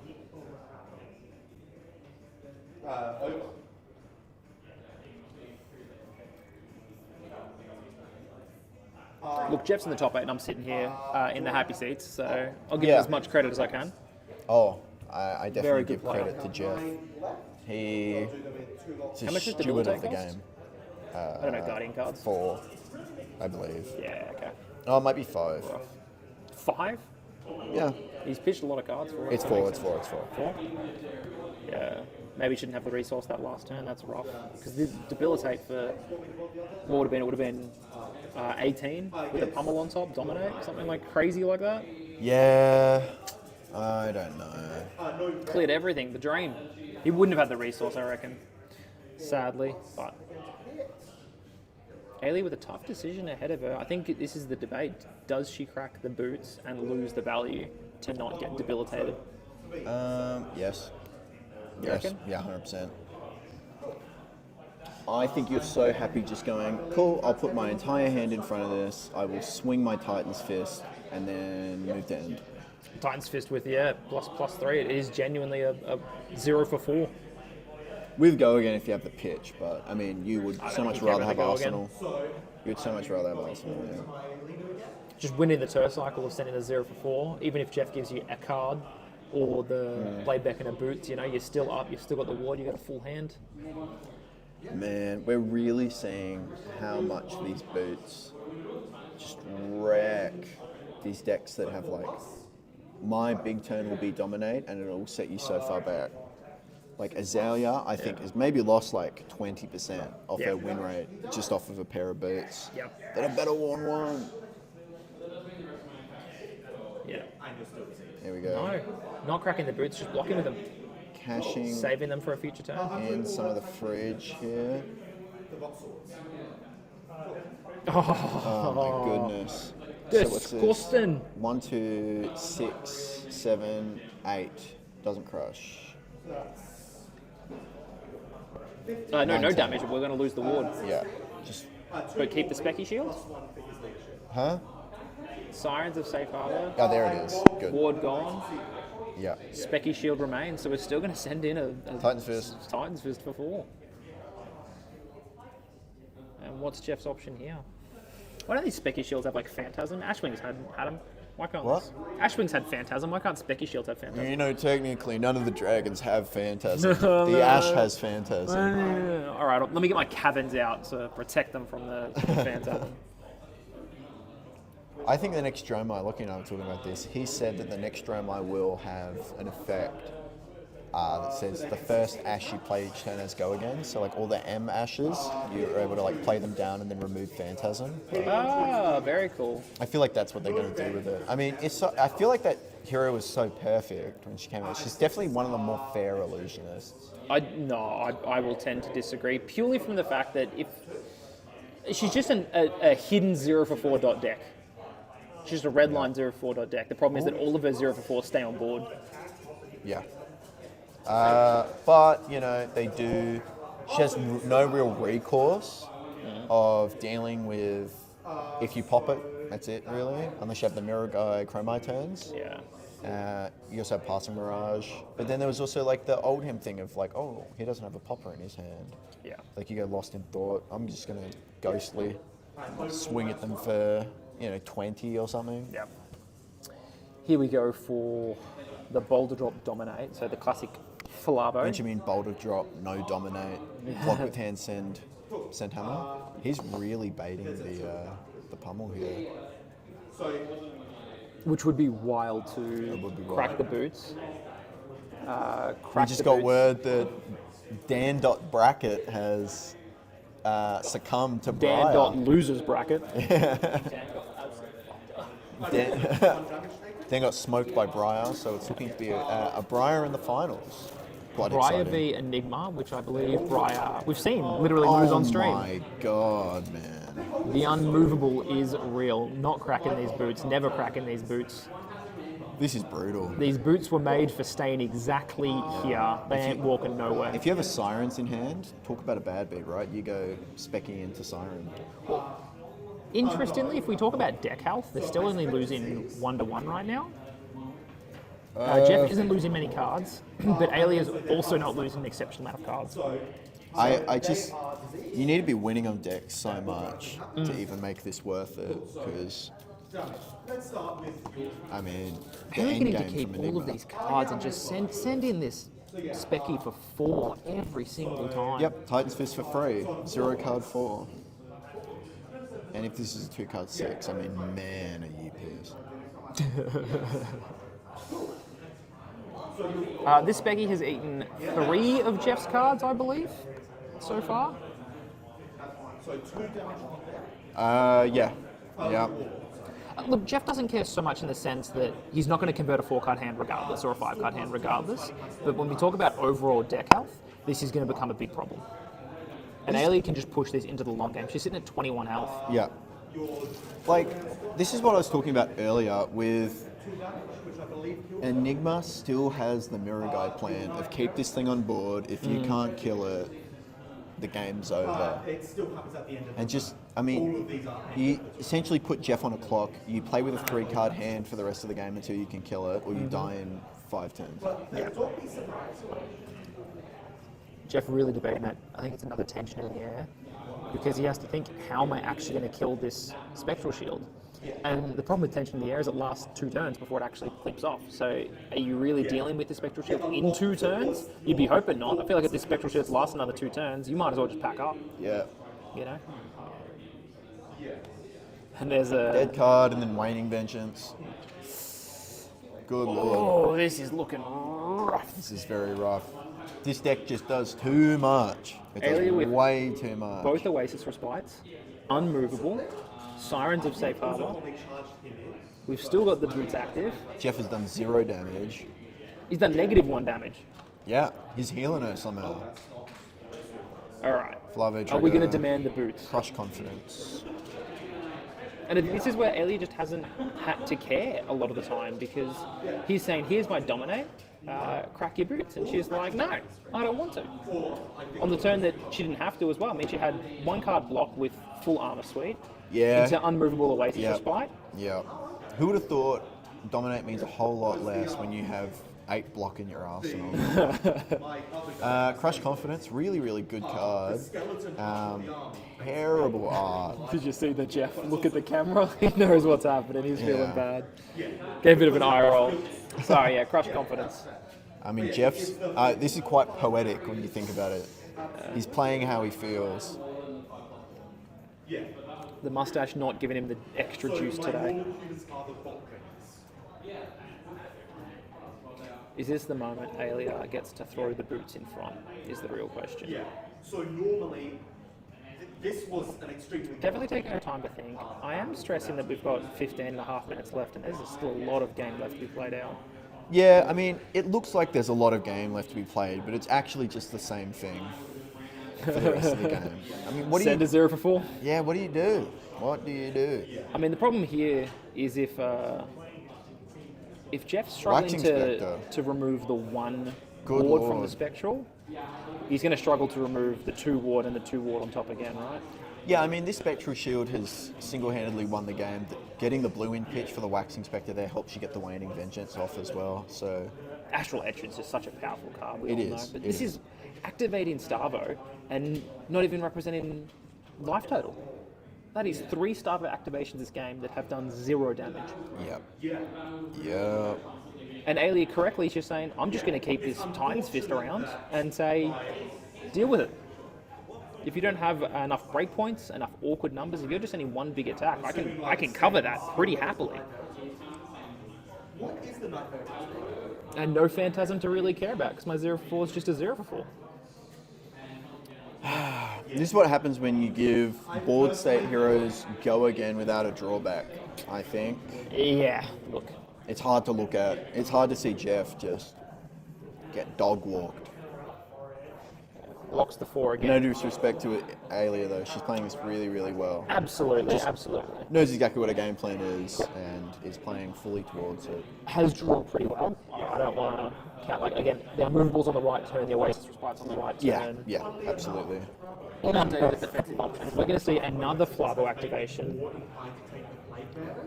It's just the issue though, right? Like Enigma doesn't want you to go 4-4-6. Yeah. She's so happy if you go 12, that's it. Yeah. And I wonder how much of this really stems from lacking that 1 resource to send the Debilitate with Pummel. If that Debilitate with Pummel hits, not only have you cleared the whole board and represented damage over the top, but taken cards away from Alia, and suddenly you're on the offensive. That 1 resource feels he like pay maybe for they it? could have. I don't think he could. I think he was 1 resource short with the yellow. He needed a blue. Because the Debilitate costs 4, right? Yep. Block 4. Give it -1, double transcend, gain a life, go to 22. What's the play here?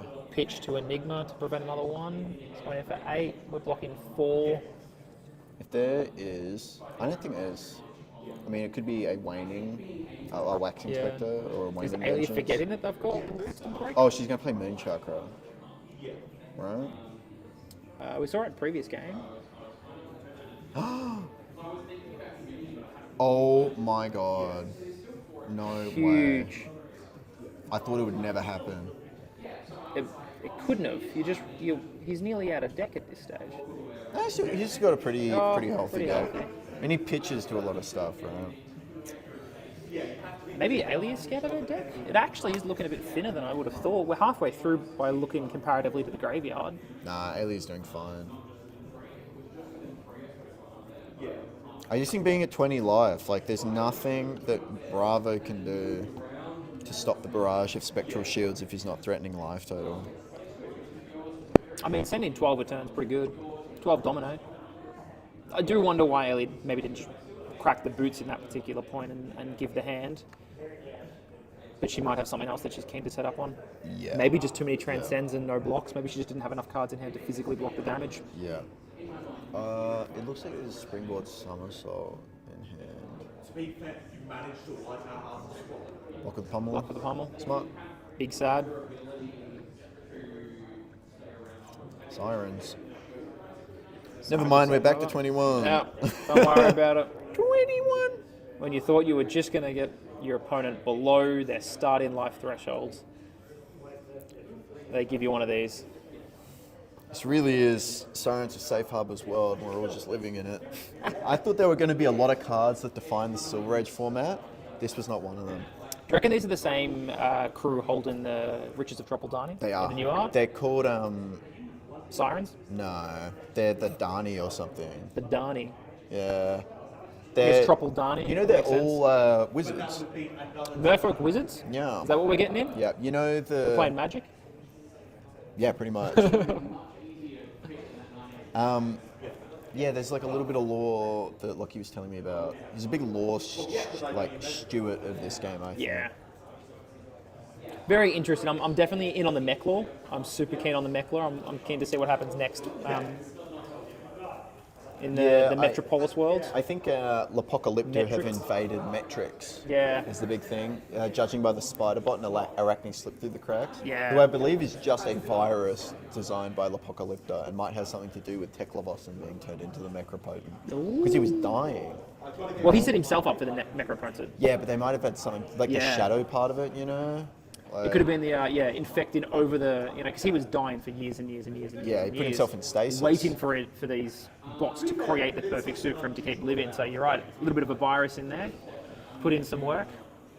Feels very slip through the crackney. Yeah. Here we go. This is 2 card 8. God, such a crazy number when it works, right? Like, Ellie just hasn't cared. Just has not cared at all about these numbers though. well, yeah, you just put the hand in front of this, It's right? bonkers. Or prevent it somehow. It feels like whilst Jeff has been throwing these big numbers, I don't feel pressured as Alia at all in these scenarios. Now look, we're out of a lot of defensive tools. We're out of the Oasis Respites. We've got one more unmovable in the deck. Yep. I think we used our last Horizon just then. We might have one more. This is kind of an awkward card for Alia to block, just due to the fact that she doesn't have the fallback of a Waxing Spectre or whatever. And you also just, like, you don't want to lose cards. You don't want to lose any more cards. Like, you've spent so much keeping the Spectral Shield alive, and you lost it last turn, but... I don't know. I don't see a way out of this for Jeff. If Alia's running out of threats, that's the big one here. If she's out of ward threats, She's Chi in the deck, she's got threats. that's fine, but I'm talking like consistent, big, wide board states. If she's only sending one... I mean, again, as a Bravo, you're happy to throw a card in front of a Spectral Shield if it means that you're taking the rest of the hand. At this stage, because you're only sending one card to remove their 2 or 3. Oh, well, there you go. I forgot about the somersault, of course. That's 3 cards on one, though, you know? That's what I'm saying. I think Alia's deck's a lot thinner comparatively than maybe we are realising. She has committed a lot to defence. I feel like the game is more fun from a commentary perspective if you don't look at the deck size. And then it gets like, whoa, I didn't see that coming. I'm like, yes, you did. Happy to throw a card in it rather than the Blade Beckner boots. Is he holding that for a particular reason? Who? Jeff. He doesn't have Blade Beckner boots. Are they not boots? No. What boots are those? They're the magmatic ones, That makes sense. I believe. I'm not actually too sure what they do. Another Spectre. Here we run into a problem where, The basalt boots, if you control a seismic these get +1. Well, there's the seismic, but a bit too late now, I would Yeah, suggest. day late and $1 short, I'm afraid. I can't see how you get over this. Oh, hang Activate on. Starbo, Oh, send in something shit. big. Fault line for 8. It doesn't feel like 10. it right now, but it's a very slow, For 10 dominate. methodical game plan by Jeff. I mean, the life totals tell one story, but Jeff being alive, fewer and fewer board state capabilities. The boots are still around for Alia. She has sacrificed her board state to keep them alive for a while. Yeah. Fault line for 9, sorry, because he did not have a card in his arsenal. Alia hasn't been taking cards out of Jeff's hand. He's Yeah. been pitching 2-3 cards a turn. Like, he's been giving 1 card block, 2 card block, which actually Guardian is pretty happy to do. Yeah. But I mean, the live totals. So when it really comes down to it, and it's going to be that game of Spectral Shield for 2, Spectral Shield for 2, get 2 life back off of them blocking, and then 2/2. But if Jeff's got enough deck to just throw a card in front of it and then send another 8-9 dominated card, the problem now is we're seeing Jeff off Arsenal. I think that's the big Jeff off big fear. Arsenal and Jeff at a 15 life deficit, so he doesn't have anything to play with. Like a 2-card 6 blows him out. Yeah. Unclenching foothold might have to be. I mean, I just have to give props to Alia here.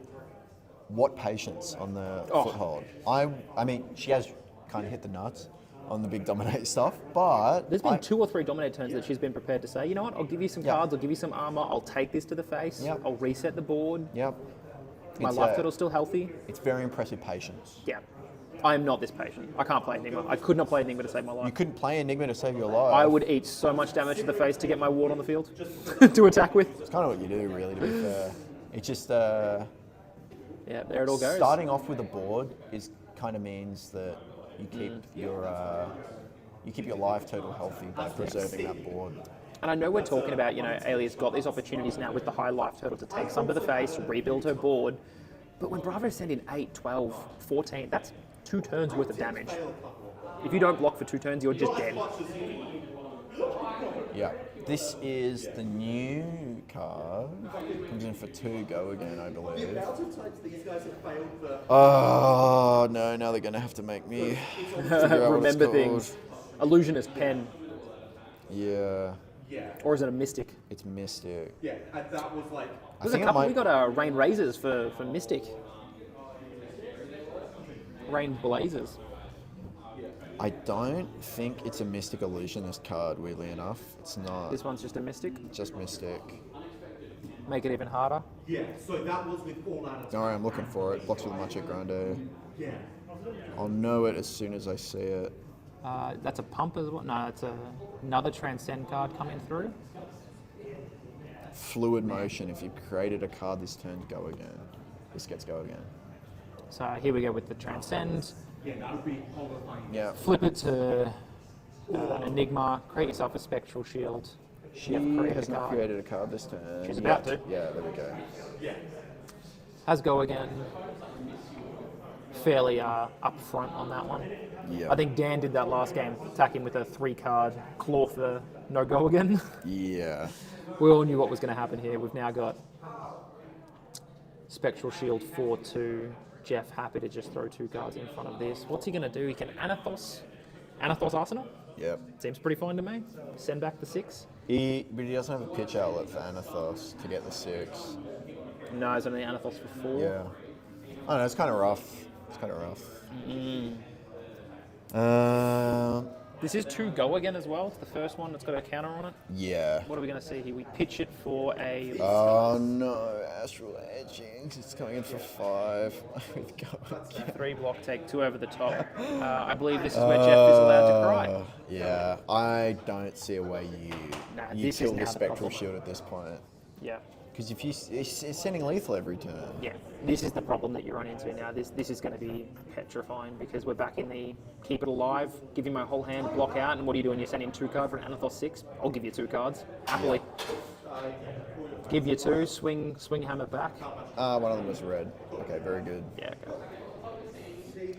And we're back into this cycle now where Jeff needs to block well enough, send a 1 card, arsenal a card, to then get the Stavo back up and running, Flavo, and even then, and it took him 3 or 4 turns throughout this game to do. Meanwhile, Alias still with the boots. Yeah, just blocking And with now, a couple of 7 attacks. Enigma Chimeras by the look of it. Yeah, Useless in this matchup. yeah, absolutely. You really are 4.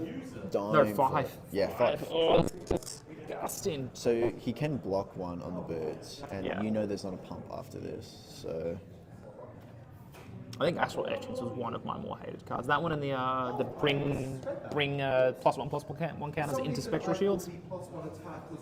the Enigma spec. Was it Enigma spec? It was a remove a +1/+1 counter from an aura control and make a Spectral no, Shield. I know what that is.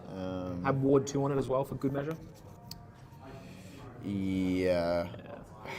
That with the Astral Etchings I forget blown what it's out by that called. hot many times by Yeah. Ryan Taylor. It's the yellow. Yeah. Um, And here we go. This is Anathos for 4. Yeah, we're into the This is- gunk of the game for yeah. Jeff. This is super rough. desperation. Like, honestly, props to Jeff for sticking through this. He was close. I think that Yeah. last Astral Etchings, Coalescence. Yeah. Restless Coalescence. Restless Coalescence. Incredibly good card. I think that last Astral Etchings, particularly when Jeff was on 2 cards. And I think, again, Alia so intelligently waited until Jeff's offered some cards up front blocking and then send the Astral Etchings afterwards. You know, saying, cool, you've only got 2 cards in hand. You are not killing this. Yeah. You're copying 4 into 4, or in this case, 5 into 5. Such an intelligent player. man. And new to Flesh and Blood as well. Has Yeah. only really been playing this game for less than a couple months. Had one training day yesterday at the PQ. Did not do too hot on Enigma, but creaming today. And Learned doing real so fast, well. slapped up something on a Cilio, and now just saying, here's my 0 for 5. What you got? Yeah, there's an unmovable in the head. So. And that means we're on to second cycle right now, Yeah, because that was pitched Just hit very it. early into this game. yeah.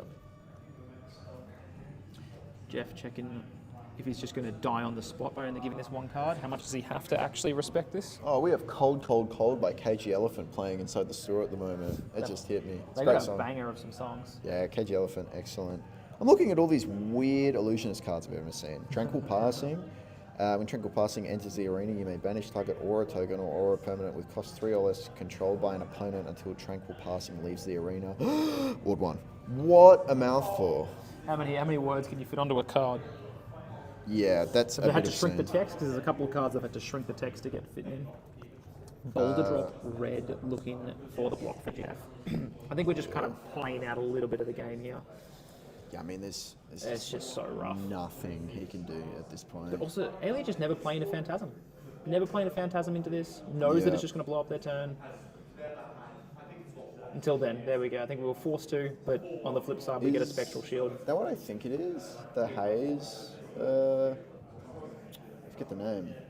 There's too many cards to remember today, folks. Oh. Phantasmal Haze. Petrifying decision from Jeff. He has to pitch into the tension in the air. Wow, that's not what you want to see. Nah. I think he's just doing it for funsies. But, you know, it is It's one of his only ways to get out of this, because he just can't get over the top of this Enigma. Yeah. Really, really struggling. Yeah, Anathos for 8. I mean, she has not movable in Arsenal. Right. Jeff doesn't know it yet, but it's sitting in there. I mean, he might know it. Would you say if there was a wall around, No, I would not. I would. Look someone at it. had put some writing anywhere on it? Yeah, maybe with crayon playing Enigma, man. I hate this deck. I just got wrecked on it on Kano for so long. Oh, look, I was Put just a not a bad fan taste in of. my mouth. I think the hat definitely gave a lot more hate to Enigma than it was probably offered. But watching it in Sage do this Yeah. without Traverse the Universe is making me realise that no, the hate was absolutely warranted for Enigma. Yeah, this is locking poor Jeff out of the game. I mean, I'm like, half of this game, I'm watching Alia maneuver and play this really well, and then the other half of me is like, is there anything you can do to beat this? Yeah. It feels like It's- she's done so much. She's actively defended, proactively placed ward, intelligently made decisions. But at the same time, you're like, wow, she really just done like nothing but played a Spectral Shield and then swung for 4. Yeah, I mean, it really does look like that. I mean, Jeff, this is the hard part is Jeff has done everything his deck can do. Everything powerful his deck can do, he's done it, and he's losing by a landslide. He's losing by 14. Alia has not had to crack boots yet. No. Okay. Jeff can hear us Yeah. speaking. He's trying to focus. Yeah. It's probably hard to focus when we're telling him how much Yeah, he's losing by. Yeah. I can 100% agree with that. Yeah, absolutely. Again, Ailey just The not store's gotten a cracking little boots bit here at quieter. all. You know, has not had to crack boots the whole game. Faced 4 or 5 different Flavos, and not had to crack boots. Is mind-boggling to me. In both scenarios of like, A, I feel like you should have to have cracked that at some point, but B, just you're right, the resilience and safety net of I don't need to crack Yeah, this yet. I've if I still don't got the need it, life. yeah. If it ain't broke, don't fix it. Life is a resource, and I'm still on full of it. Oh, here we go. This is Tenet of Wind. Second Tenet of Chi Wind. And Jeff just I looking to cannot throw a believe I pile remembered of that. cards into here. Yeah, 2 card 5, go again. No Is there a fantasy. point where Alia runs out of blocking cards? No. Because if you send in Anathos and you can't block it and you just lose your spectral The shields, life, you can make the 2 life spectral total's shields. too big. The life total is just too big. Because there's another Visual. Transcend. Put 1 to the bottom. She is very light on cards.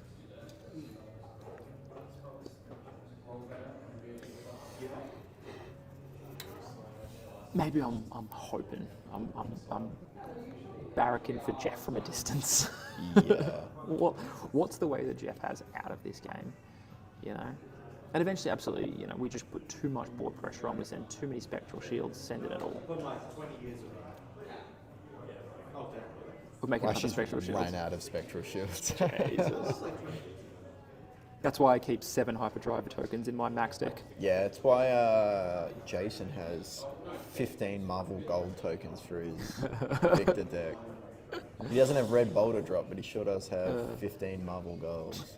I got the same on my Gravy deck, to be fair, which was more relevant when Tipples existed, to be fair. Pops. He's got nothing, He's got nothing. and that was his hope. His hope was to send, you know, even Anathos for 8 here, demanding something, and instead goes to waste. Yeah. Jeff's deck looking mighty thin. Same with Elias, but I mean, this board state is just unbelievable. Pitching to Enigma yet again. Yeah.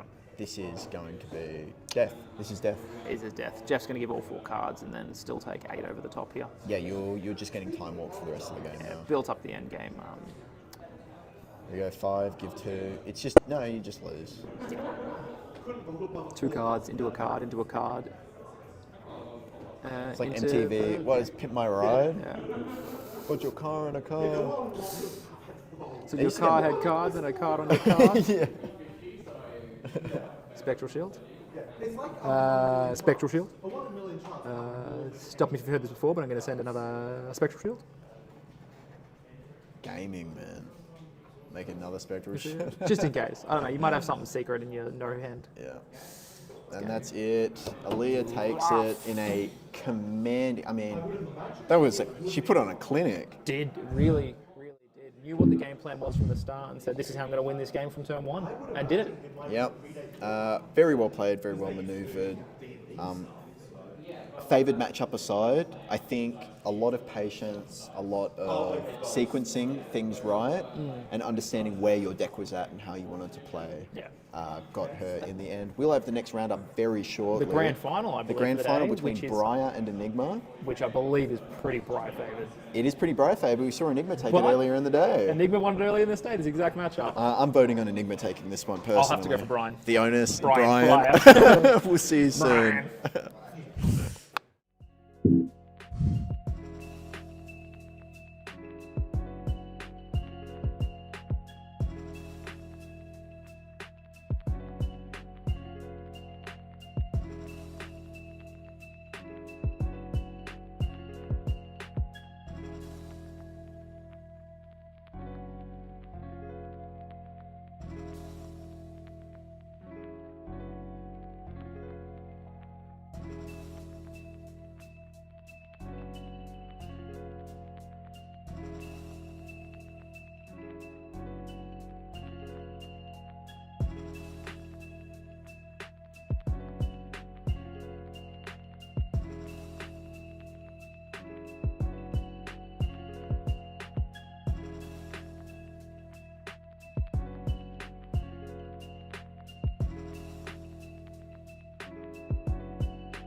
Hello and welcome back to the Glory Seeker League Season 2, Month 4 Silver Edge Grand Finals between Briar and Enigma. Michael P piloting Briar, Alia piloting Enigma, who just saw take a commanding win over Jeff on Flavo. Yeah, I mean, this is a rematch of round 2 where we saw Enigma actually take this to fatigue and win pretty handily, to be honest. Yeah. Michael was really struggling.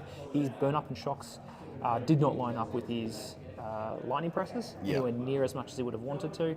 We were talking to him afterwards, and he felt that he had to put the pressure on, because if he didn't send these 0 for 4s, Enigma would have just set up a massive board state, and at that point there's no coming back. So. Yeah, I think a strong start on Enigma here is really going to determine how this game goes. Will it be death by damage? Will it be death by running out of cards? It's going to be an interesting one to watch, especially because I believe Alia is the highest seed. Okay. So she will get to choose the order in which we play this game out. She wants to go first, right? Yes, absolutely. First is the winning play. No instant speed, arcane that's worth a damn. You get 1 off of a burn-up shock that you're not willing to give. That is such a power card. Yeah.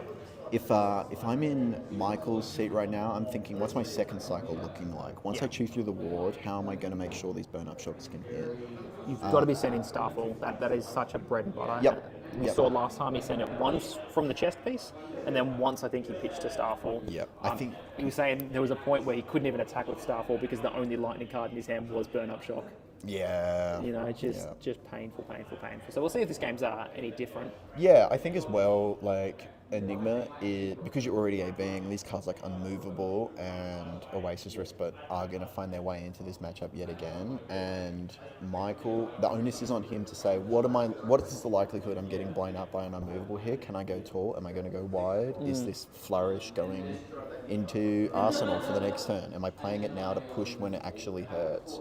Yeah. There is also always the chance that Enigma can kind of sight read and go, oh, I'm just taking damage this turn, there's no burn-up shock behind this. I'm just going to wait, I'm going to set up my board, and the next turn I'm going to swing. So when I draw up this defensive hand that's kind of due at this point, I know that I'm going to be okay. I'm going to be able to keep a Spectral Shield with +1 counter on it, or I'm going to be able to keep around a Waxing Spectre. Yeah. A really important decision to be made for both players. It's a very close matchup last time. Either hero can really run away with it. I think it's more Briar favoured in general. Yeah. But the break points is what makes it really hard for Enigma, right? The constant 0 for 4. So if you can survive these break points, I think you're in a pretty good stead. But again, you're often not attacking. The embodiments of Earth aren't as powerful as in other matchups. 1 damage is not 20, so unless Michael can deal 20 damage of 1 increments on top of arcane polarities and Oasis Respites, Sirens of Safe Harbor, it's going to be very hard. He's going to really need to make some impactful lightning presses, some really impactful flourishes, even getting Starfall for 5 and demanding 2 cards on your Starfall. Consistently for those flourishes. Things like this is what Michael's really going to have to focus on to make this not get to that fatigue end state, or to the point where you can still be sending Starfalls for lethal and demanding cards. Absolutely. It's going to be really important. I think as well, Starfall is such an excellent pitch outlet that a lot of heroes don't get the value or don't get the opportunity to have for setting up your second cycle. You go, oh, this is a 0 for 4. I don't want this. I don't need this right now. I need to just push a little bit of damage. I want to put this to the bottom of my deck. I want to enter my Mind Palace. I want to see a burn-up shock in the kitchen. I want to see a strike twice. Speaking of a burn-up shock in the kitchen, that's a burn-up shock and a lightning press in open in hand. It is. That can definitely break an Enigma Chimera. I think it might be a board into some kind of Phantasm off the rip, but a Weave Lightning as well. Even ripping really 7 might from Enigma, saying, no, you don't have the luxury of blocking out and keeping your Spectral Shields. I'm putting the pressure on, because we know the Briar's going to put the pressure on. Yeah. Oh, look at that. It's an Essence of Ancestry in the hand already, which is such a nice turn 0 play. It's pretty much just says gain 2 life. I think it's a blue. Yeah. So it's an Essence of Ancestry mine. I think body is the red. Do we know who is going first? Alia looks like she's going first. I think so. The way this is thinking, this looks like it's up to Michael to play some cards, and he just Arsenal pass. So Alia's going second, not even filtering the hand. Wow. I really like this play, to be honest, because it leaves you with the action point open so they can't play out a huge board state. Absolutely. And we can see now, Michael, 5 cards. So- Burn Up Shock, Lightning Press. Aelia doesn't get a chance to filter hands, not doing anything at instant speed. Yeah, I mean, super heads up by Michael. Definitely learnt from that last game. Also, just knowing that Yeah. I need to Phantasmal Haze. I need to represent 5 card turns. I need to represent 16 plus every single time. He's going to eat 6 to the face and not care. Yep, he did. Alien, no setup, no ward. Wow, that is Burn Up big. This is big. This is going to be the turn. We saw in previous game, Alia coming out of the gates, and this was not it. 6 neutral, natural, absolutely nothing on hit, no ward damage. Michael says, thank you very much. Let's see what I can do back. Burn Up Shot going to be the initial play. I think we see a Weave Lightning as well, so that embodiment of lightning is going to be made here. Only Weave one Lightning. attack. If he has a fuse card as well, Yeah. coming through. Arcanic Shockwave, Weave Lightning. What do we got? This is not the ideal hand that you want, to be honest, because you're just going really tall. He only has 1 Arcanic Crackle in hand, but you can bait the go again, right? You can say, hey, look, don't overblock this one. Yeah. Just give me a clean, how much is it, 6? Just give me 6, and then I'll press it on top. The Weave Lightning saying, yeah, you're right. Give me 2 non-attack actions. As per the prior ability, says make me an embodiment of lightning. Yeah. You're right, threaten. Is this the big one or is the next the big one? Give me your 4 and say, do you have, what are we doing? She's Kraken Arcane. not using AB, she's just going to take the Spectral Shield there. I think it's pretty heads up because we know that if you're coming in for a 4, guess what? I can give you a hand. Yeah. 1 card from hand and a Spectral Shield. Oh, he's breaking the Garland of Spring immediately. Yeah. This is going to be a flourish. No, this is Seeds, I think is what it's called. Seeds of Strength. Yeah.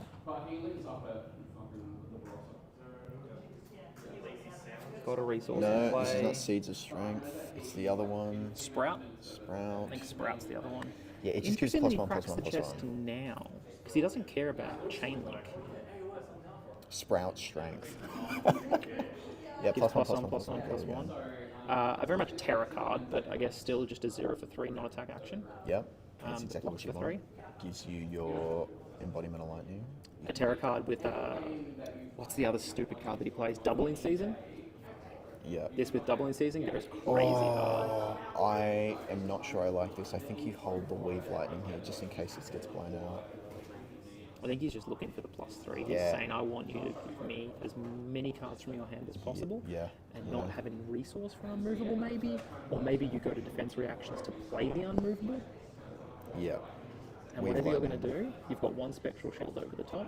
Yeah. And I'm going to lightning press the crap This out is of the this. perfect card for getting rid of that Spectral Shield as well, right? You get rid of it ahead of time. Yep.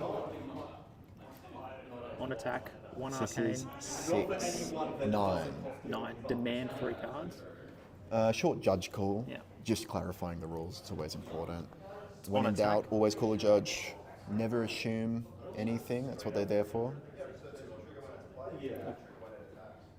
But, you know, it's that sort of price point where ridiculous amounts of money. Just going to listen on the judge call.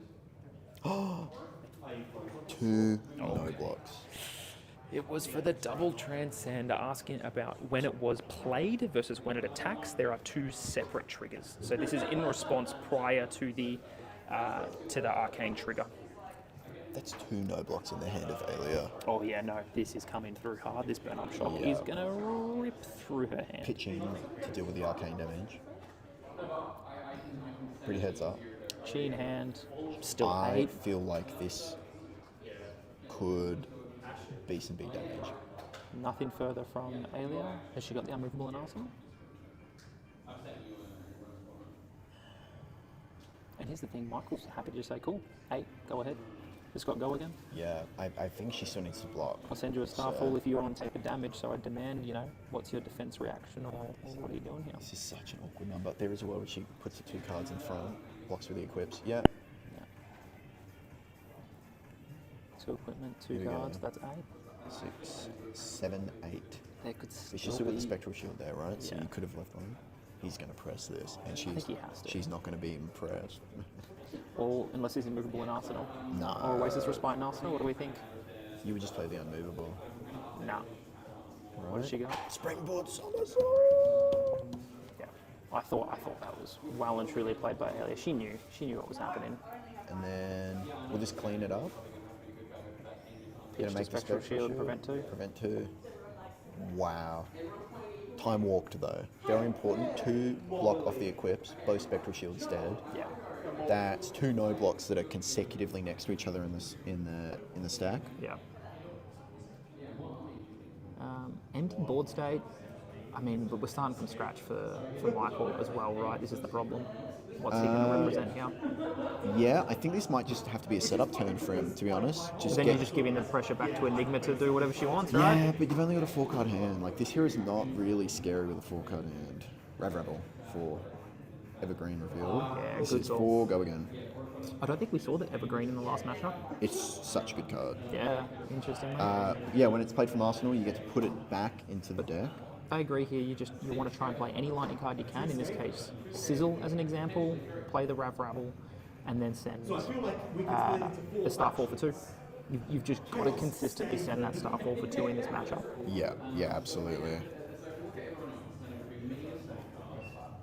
Even if it costs you, yes, you need to be efficient to make sure that you're taking cards out of Enigma's hand, but you need to make sure that there's damage throughout the whole game. And this -1 or -2 damage in this turn means that you're getting potentially 6, 8, 12 damage of Starfall across the whole game. You're attacking that deck. You're not letting yourself get constantly lower and lower and lower, trading card for card. Ugh. This card is everywhere, man. Oh, look, Arcane Polarity in hand.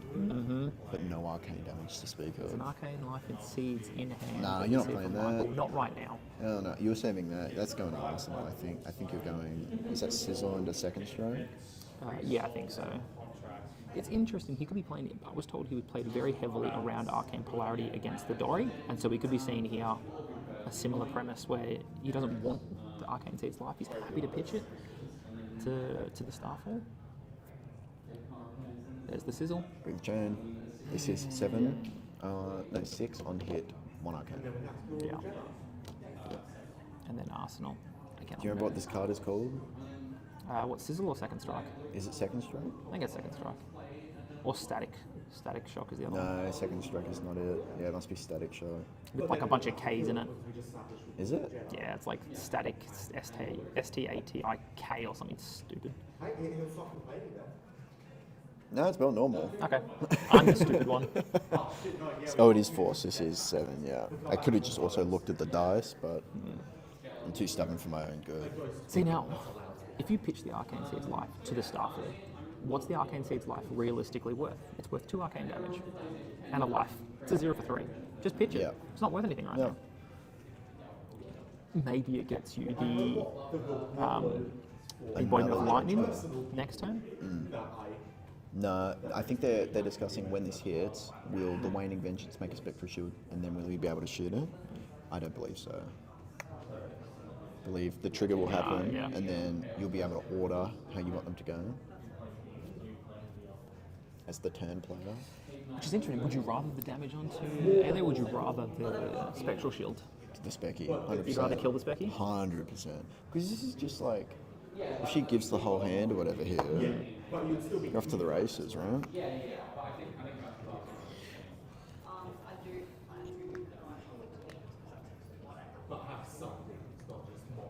What do you think the next Aurora is going to do while we're having this little intermission? It's an interesting question. So if you, the previous one is pitch 2 to create an embodiment of lightning. Yep. She's been a lightning hero, so it's going to have go again. It's some interaction with go again, right? It'll probably be playing a lightning card. Will do something. Maybe it's not embodiment of lightning. Maybe it's just it gets go again. Yeah, maybe it's something about the first time you deal arcane damage each turn. Well, you're going to have a new weapon as well. Yeah, because Starfall's LL. Starfall's broke. So you're going to have a new Starfall of some description. Maybe it leans more into the Broomblade. You're right. Maybe it's more into the arcane ping for an arcane damage. Yeah. But line is definitely about the go again aspect. So It does work like that. I guess because it's a turn player, you can order the triggers. Yeah. So. This is why I'm not a judge. Fucking clunker. Look at that hand. That sucks. what do we got? He's got 4 I don't think he has a single attack. I was No, going that was Evergreen. Evergreen because it's all the Evergreen on top. They cost 3 though. And you'd rather have it from Arsenal, I believe. You want Evergreen from Arsenal. Well, yeah. I There's mean, the Arcane Seeds of Life. Yeah, and Arcane Polarity sitting in Arsenal, I'm sure, for Elia. She went to check it immediately, so it's a good, solid vibe. damn, he has. transformed into Is that one or two evergreens? demon, except for like. This is a terrible hand. This is not what you want to see. Does he have a lightning card to at least swing the Starfall? And there's two. I believe so. God.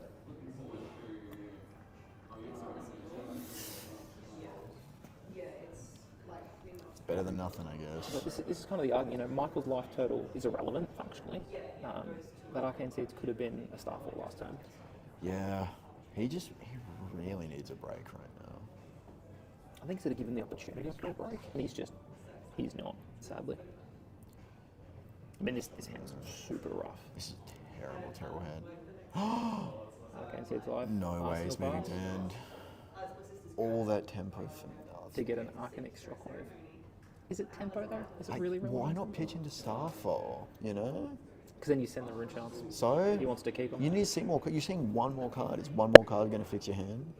That's the tough one here. Particularly the Evergreen, right? Because that's just a 3 cost, just waiting to clunk up.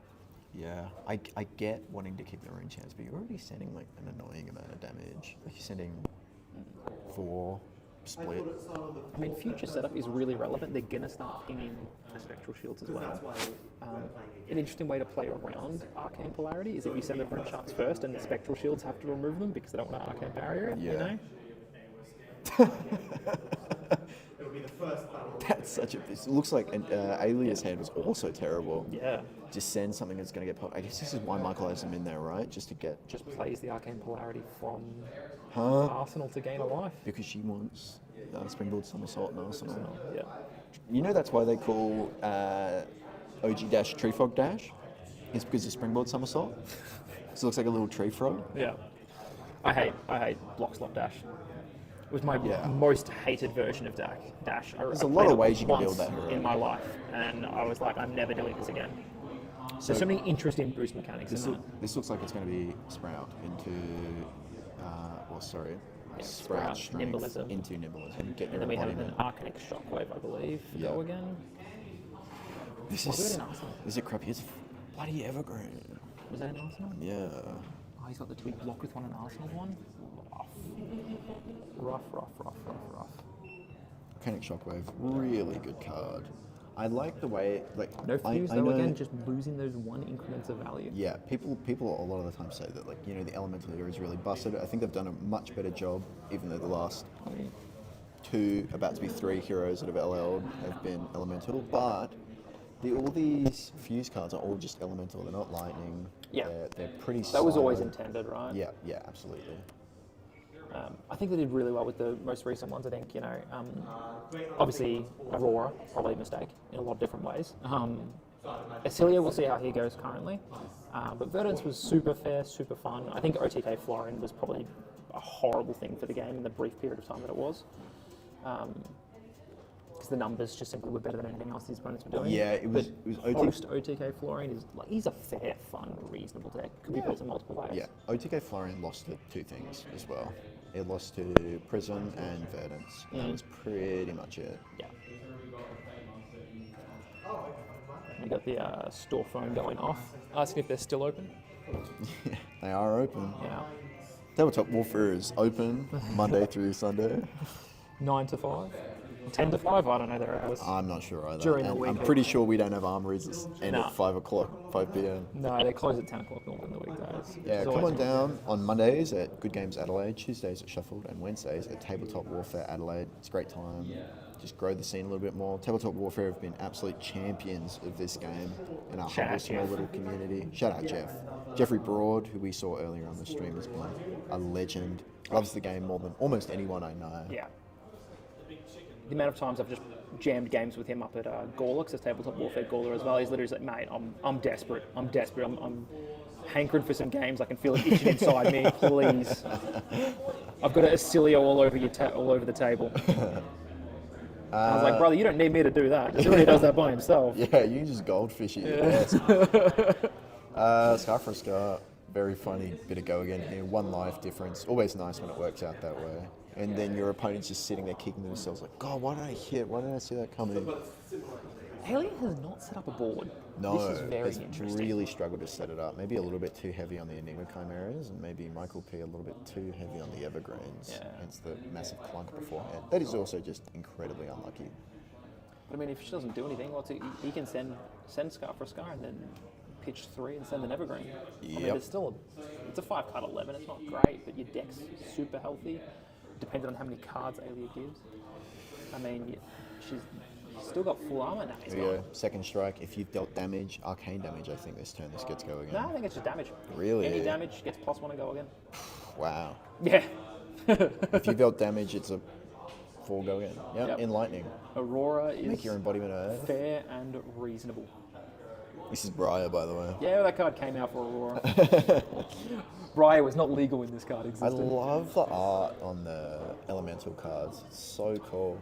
Every time you play a new FaB deck, you always get like a completely new aesthetic to Yeah. work around with. It's so much fun. You play new FaB decks?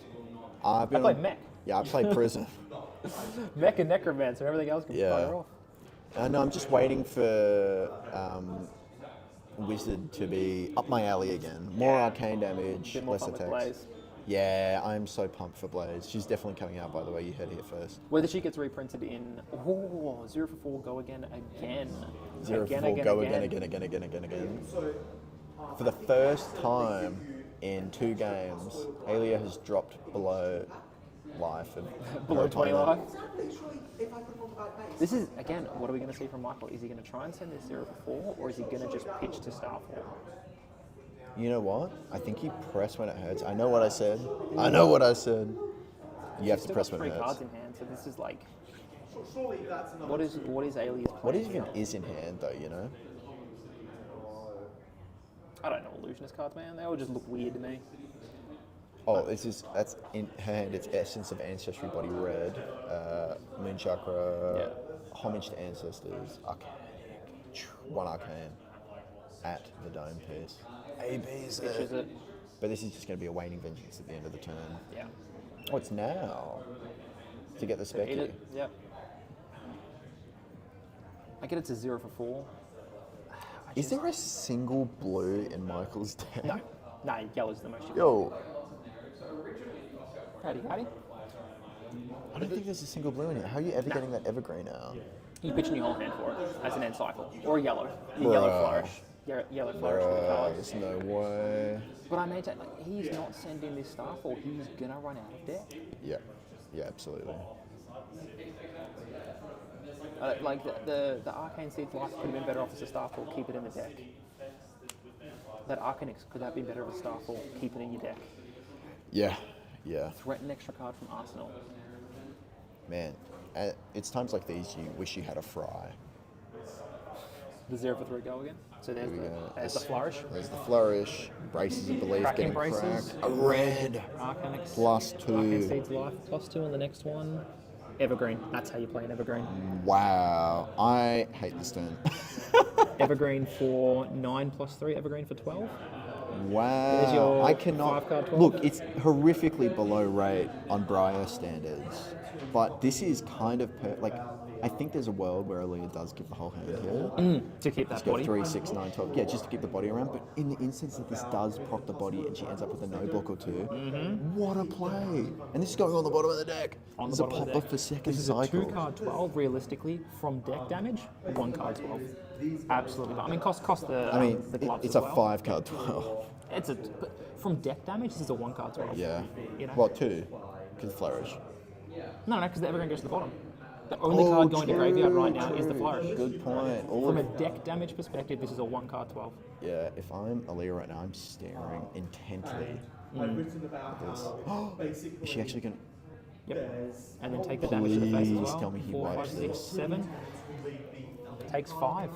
What a break. Yeah. What a break. And What a now, break. he does not give a... excuse my French, he does not give a shit about his deck size right now. Ellie is on 5 life. He's going to send 0 for 4 after 0 for 4 after 0 for 4. Righty, fine. So he knows there's an Arcane Seed. Maybe he shouldn't have enough to go for it. That is almost a Rune Blade hand. Yeah.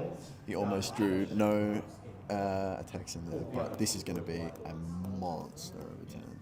Eat it. If he Eat can it. keep the lightning pulse, the lightning press with burn up shock Yeah. again. Wait for the second cycle, not care. Yep. Just eats this to the face, does not care. I feel like Stone Cold Steve Austin. Yeah. Robert, what? Can I get a hell yeah? Hell yeah. How about a couple beers? Second flourish. Come in. What have we got here? We know there's an Arcane Seeds life on top as well. It's just going to be a Rebel, I think, and then he's going to press it There's and the then burn-up save shock. the arcane. There's the burn up shot coming though. I think he tries to play around Arcane Polarity, maybe keep the Arcane Seeds life for next turn. Kind of smart. She is 'Cause Arcane kind Polarity of due for only- one. But it only gains life, it doesn't block. So the fact that you've just seen a burn up shock now, and you've got a lightning press in hand, you save that for next turn. Yeah, this could be anything, right? So this is 7 coming over the, well, 3 coming over the top. So it'll be Boom. gets characters, but most of Lightning press. She's dead. Is it just one card left in it? Yeah. Yeah. If it, you can just put the Is this death? yeah, you put the wax inspector in front of it. Oh, yeah. Coming in for 4 at 6 over the top. This is such a sad way for this to die, though. And then she's left with a red Enigma Chimera in hand. The arcane polarity in Arsenal might do some work There's no Arcane that's been dealt. next turn. Yeah. But If she can live still, that long. 5 card hand, though. This turn, but then you know it's been on shot.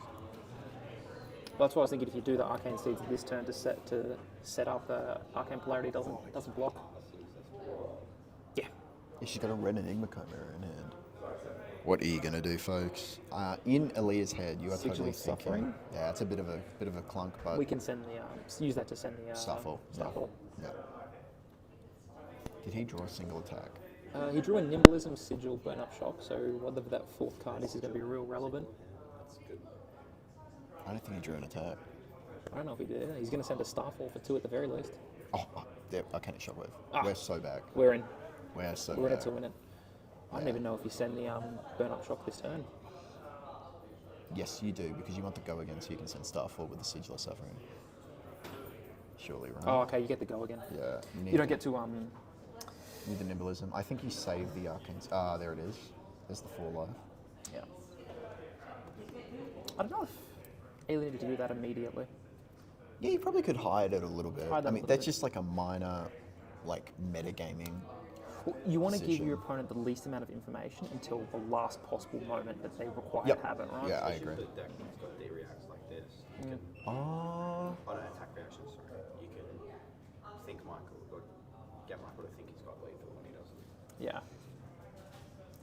Is he going to Nimblism here? Yeah. Now it's almost like a pitch I blue. would keep that for the next turn.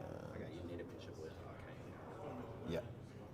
So, Oh, you don't have AB2. to. This is coming in. Arcane doesn't proc Burn Up Shock. True. So it depends on, I think you need to be blocking. We've seen the first Lightning Press, so we know we're out of Lightning Presses, so we can clean block this how we Does want. Arcanic Shockwave deal? Can't really cleanly block it. Only if you fuse. No, Only why? Arcanes if you fuse. There is a world send a here when you Starfall. don't play the Send burn a up Starfall shock for and 2. you save it to do 1 Arcane. There it is. Yep. Starfall for 2. Starfall doesn't proc Burn Up Shock, right? No. Starfall, just a humble It's weapon. just attack action cards. Yeah. That's Played fine. lightning, +1 and No, go no, in. Starfall does proper. No, it doesn't. No, it doesn't. It's attack action cards. Surely. That's crazy. No, that's bull. That's absolute horse. I played against that deck far too much. Alright, that's not going to help. Yep, no, Yanni's right. Jesus, that card's insane. Who allows 0 for 5 go against? I believe that's the last burn up shock though. It is. Sirens Just keep is the huge. chain open, Easy keep the block. chain open. Yeah. Boom. No go again. 4, no go again. What's a weak lightning? Isn't it 7? Plus Yeah. 3. So it's coming in for. This will come in for 7, yeah. And then an Arsenal to boot. That's a blue flourish. I think it's an aura in hand. It's a blue flourish. I think there's 1 press left, is there? No, we used it at the start. We used it like turn 1. Damn. Siren X. Go to 1. Live. Gain 2. Damn. To the start, okay, now Michael's got an Arsenal. Yeah. Yeah. A fight. A Very low. on Briar deck with there. a 3 card hand is scary. 5 card hand, sorry. Yeah. Jack be nimble. Huge. Snatch. That's a double snatch. We don't have to go again. Yeah, we got 2 non-attacks, I think. No, we don't have the embodiment of lightning. Yeah, No we've got- embodiment of lightning to assist here to get that snatch go again. Yeah, I think we've got two non-attacks, so we can get the embodiment. We've got Jack be nimble to remove the Oh, nimbleism. huge. What a bailout. 0 for 4 go again. 0 for 4 going in. What's in Arsenal again? I forget. What was in Arsenal? Dude, I'm stressed watching this. Oh, yeah. With the edge of my seat. I just don't see how Adelaide wins. Fatigue. Michael's got 4 cards left in his deck. Let me go check. Maybe not 4, but very little. Looks like a sizzle. It's a sizzle yes. in hand. But And no lightning card in hand. Sizzle I think doesn't care about Sizzle's lightning. Sizzle element- just gives plus 3. No. He's got a the fuse lightning card. I think Sizzle's not lightning, is it? Sizzle is lightning. Is yeah. it? Is it Sizzle's a elemental? lightning card. Oh, what a fucking bailout. No, the element ones are only when it says like lightning fusion on it because Yep. they have to be lightning somehow. So there's the sizzle. So yeah, Takes 1. 4 will go again. yeah, 4 go And then it's again going to be Sizzle Snatch. for 7. Yeah. Well, again, what's in Arsenal is the question. I've completely forgotten. I'm too stressed out watching this. Yeah. So we haven't played a Yanni. lightning card is the problem, so that we can't send Starfall. Yeah. Yanni RTO is very kindly checking how many cards are left in the deck. Break chain. Breaks the chain, Yeah. plays a sizzle. Sizzle. Oh, Oh, that's it. that's the embodiment. That's the embodiment as well. Oh my god. I mean, Ailey's on 1. Dude, one this is was death such anyway. a smart play. Keeps the snatch for future. Says neg 2 damage to come in for 6, 7. As if you don't draw the card this there, comes in because eight. it's got go again. Why not send the Because snatch? it's lethal. If Ailey takes damage, she dies. But This has 7 go again. Put it on the fucking stuff. I can't believe you put it on the Starfall. He didn't have an attack. He should have put He had the snatch. Snatch. Why not just play Snatch? because it's not a lightning card. So we Scissors only works on Oh. lightning card. Oh my should have put god. but then He couldn't fuse it. Next lightning But it element. would have got the embodiment of lightning to give it the natural go again. Yeah, and then he could have drawn that. Alright, we're here. Well, I mean, it's death anyway, right? Well, we're in some really awkward. We've got an embodiment. The now. embodiment's huge. The Yeah. embodiment is massive. 0-4 go again. I think the huge part is the end with the embodiment, so we can guarantee 2 0-4s and demand. Oh shit, we've hit the evergreen. That's just turned into a starfall. That evergreen's turned into a starfall until you know we're desperate. Oh, looks like Aaliyah has Yeah. drawn. This might be the double transcend hand. Remember when she transcended Yeah, twice and the picked them double both transcend, next which to will each be back at this stage. Block for 4. other? Blocks with the Phantasmal Haze. This is a 0-4. 0-4. This is a 0-4. Fusing a lightning And then surge. another 0-4 afterwards. But he hasn't played a lightning card, so we can't send Starfall yet either. Yeah, you can send it, but when There it is. oh my god! And we Michael have it. P takes it in a nail biter of a game. Oh, my hands are shaking. This is what I play Flesh and Blood for. What a Down to great game. one. He had Down like to 3 5 cards cards left. left in his deck. Well played. Well played to both players. Aaliyah played out of her mind, just manoeuvring and getting around that. A couple clunky hands really made the difference in who got tempo that game. Oh, But yeah. Michael P masterfully executing his plan. I mean, they both IP'd a couple, once or twice, I think, in that game to future setup, and I think Alia definitely would not have wanted to IP, but Michael just saying, no, we're going to do it. We're going to set up something bigger because me sending 4 cards is just not going to be the way I win this game. Yeah. Wow, what a game. Super well played by both I'm going to players. see if I can sneak Michael for an interview. Yeah, go grab him. Wow. Can we get an interview with the winner of the GSL Week 4?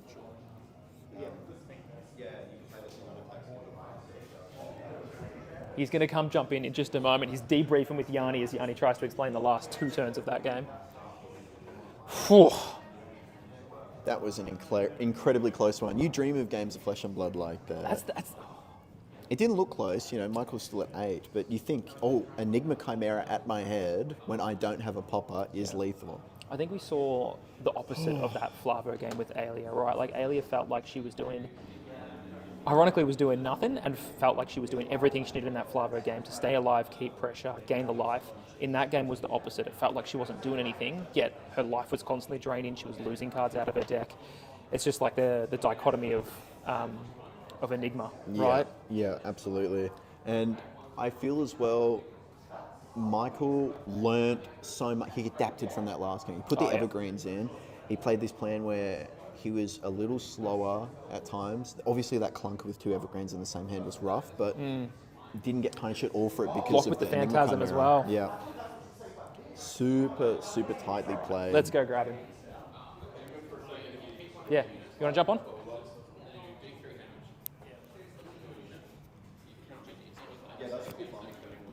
Here you go.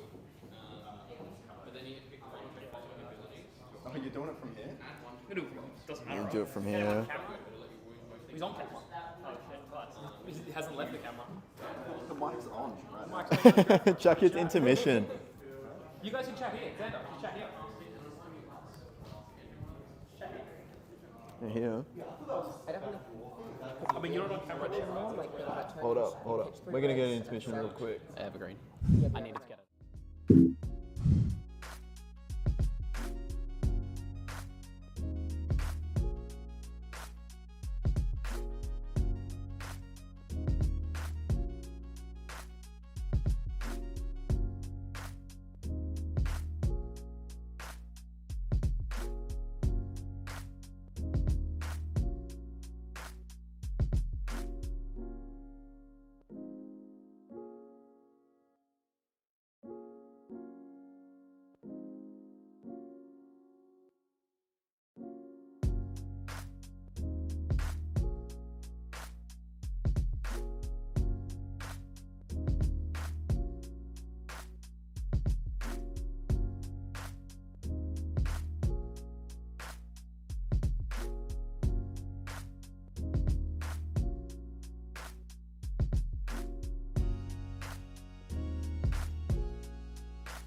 Mike's live. Yes. Congratulations. Thank you very much, on your mate. win. You Thank have you very sought much. glory on this fine Sunday afternoon on Briar, no less. Managed to scrape my way into the top 8. You and Lightning Decks. Tell me the story about how you came to play Briar for this tournament.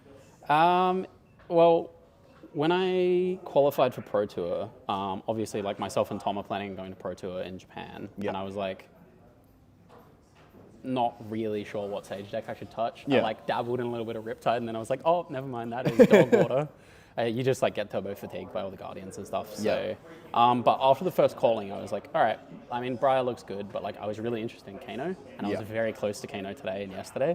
Yeah. That deck is just too fun, man. It is fun. Voltic Bolt dot deck. It's really and Emeritus Emeritus off the Scolding. top, man. Yeah, that's always good. But nah, I just wanted to be on like a deck that I felt like my practice going into Pro Tour, I'm a relatively new player, and Yeah. like the people that I'm competing against at that level are significantly better. And if I'm an okay Briar player, I think that's better than an okay Kano player. Yeah, I think as well for Sage, a lot of people have experience into these older decks. Like, a lot of people haven't had the displeasure of playing against Oldhim before, Exactly. playing against Chain. Yeah. And Briar, especially being a top dog, I think it was a smart pick. Yeah. And you played out of your mind today. Thanks, man. It was a very, very, very fun last game to watch. Yeah, it was that close. Especially because it was redemption for Swiss. It was, Like, it was. I got rolled in Swiss. Yeah, talk us through about how you dealt with that double evergreen hand in the mid Oh game. my That God, was- that thing was horrific. I drew it up and I was like, clunker. and it was when I had full tempo as well, so I couldn't even pop anything. Yeah, I saw the eyes roll into the back of your head. You just pick up the cards and.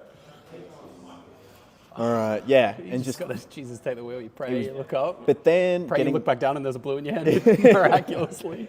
there's no blues in the deck, right? Not a There single- are. There are. So I sided in two blue flourishes to pair with the evergreens late game. So the idea Right. is that like that's how you deal with Oldham and stuff like that. Is like you loop evergreen blues late game, and Yep. you just send 7, Yep. 7, 7, 7, put bottom of the deck. Yeah, I think that's the Verdant's game plan as well into Yeah. some of the grindy matchups. Like I know against Jarl, Mm. if you can't get that combo off with Steadfast or Oasis, that's how you got to play it. But that was a recent-ish development in terms of like the Paul Van Heisel's deck. That was Yeah. what he was running into the fatigue packages. Obviously, like our game in Swiss, I sideboarded wrong. Yeah. I didn't bring the evergreens in, even just as poppers. Yeah. And because my experience playing this match, I was playing against Jared, and he was playing the full fatigue plan. Yep. So it felt like I had a lot more onus to like pitch stack and play a more tempo game. But Yep. then Alia in Swiss came out so hot that I was like, I need to do something different. So I Yeah. figured siding in those as poppers Yep. would be fine. And then if they convert to a more fatigued game, I can play it out more Yeah, on that. and we definitely saw the adaptation in that second game as opposed to the first. Like you go first, which is I think something that Enigma generally wants to go first because they do have the essence of Ancestry body. Yeah. But you go first and you just say pass. I'm just going to have an arsenal. I'm not going to give you any cards. Yeah, I mean, I saw the burn up shock in hand Yeah. the first turn, and I was like, I can't. Like, And I, also- I did the math, and I was like, Yeah. I can almost afford to play this out as a 4-card hand, but I was like, nah. Nah. And also like Enigma, sometimes if your hand is like a little bit clunky, you just send something, she'll do the classic, okay, I'll block it out and then I'll just play a Waning Vengeance. And then all of a sudden they're up 3 life with another Just one on feels the back. brutal. And It look, is. like if I pass there and then Alia plays out like a couple cards or like pitches into Enigma or anything like that, it's Yeah. a different story where I can then send the burn up shock because the hand did convert. Yeah. So I think she definitely played it well there by like Yeah, she did. just like letting the pass happen. Yeah, I think as well, there was a turn where you had Essence of Ancestry. There was an Essence of Ancestry body out. Yeah. And that's the turn that you sent the Evergreen Evergreen. for 12. What a bailout. Like, that was the perfect, My hand didn't perfect convert play. at all either. Yeah, as well. Like, yeah. I don't know if you saw, I pitched 3 reds, but I was like, even without me having the blue, it was 3 no-go again attack actions, and I only had 1 pump, and I was like, Yeah. I'm going to be IPing if I don't do this, and I Yeah. thought it was just the best play there. Yeah, it is a 5-card 12, which is ostensibly a terrible, terrible play, but it worked out. I think it was the only thing that could clear up my hand, Yeah, there, and I you- don't want to give back tempo. Yeah, exactly. I think you drew a few classic Rune Blade hands, but you did very well. Thank you very much, mate. Congratulations. Thank you If you very want to much. take us off stream by clicking on intermission. Thank you everyone for watching.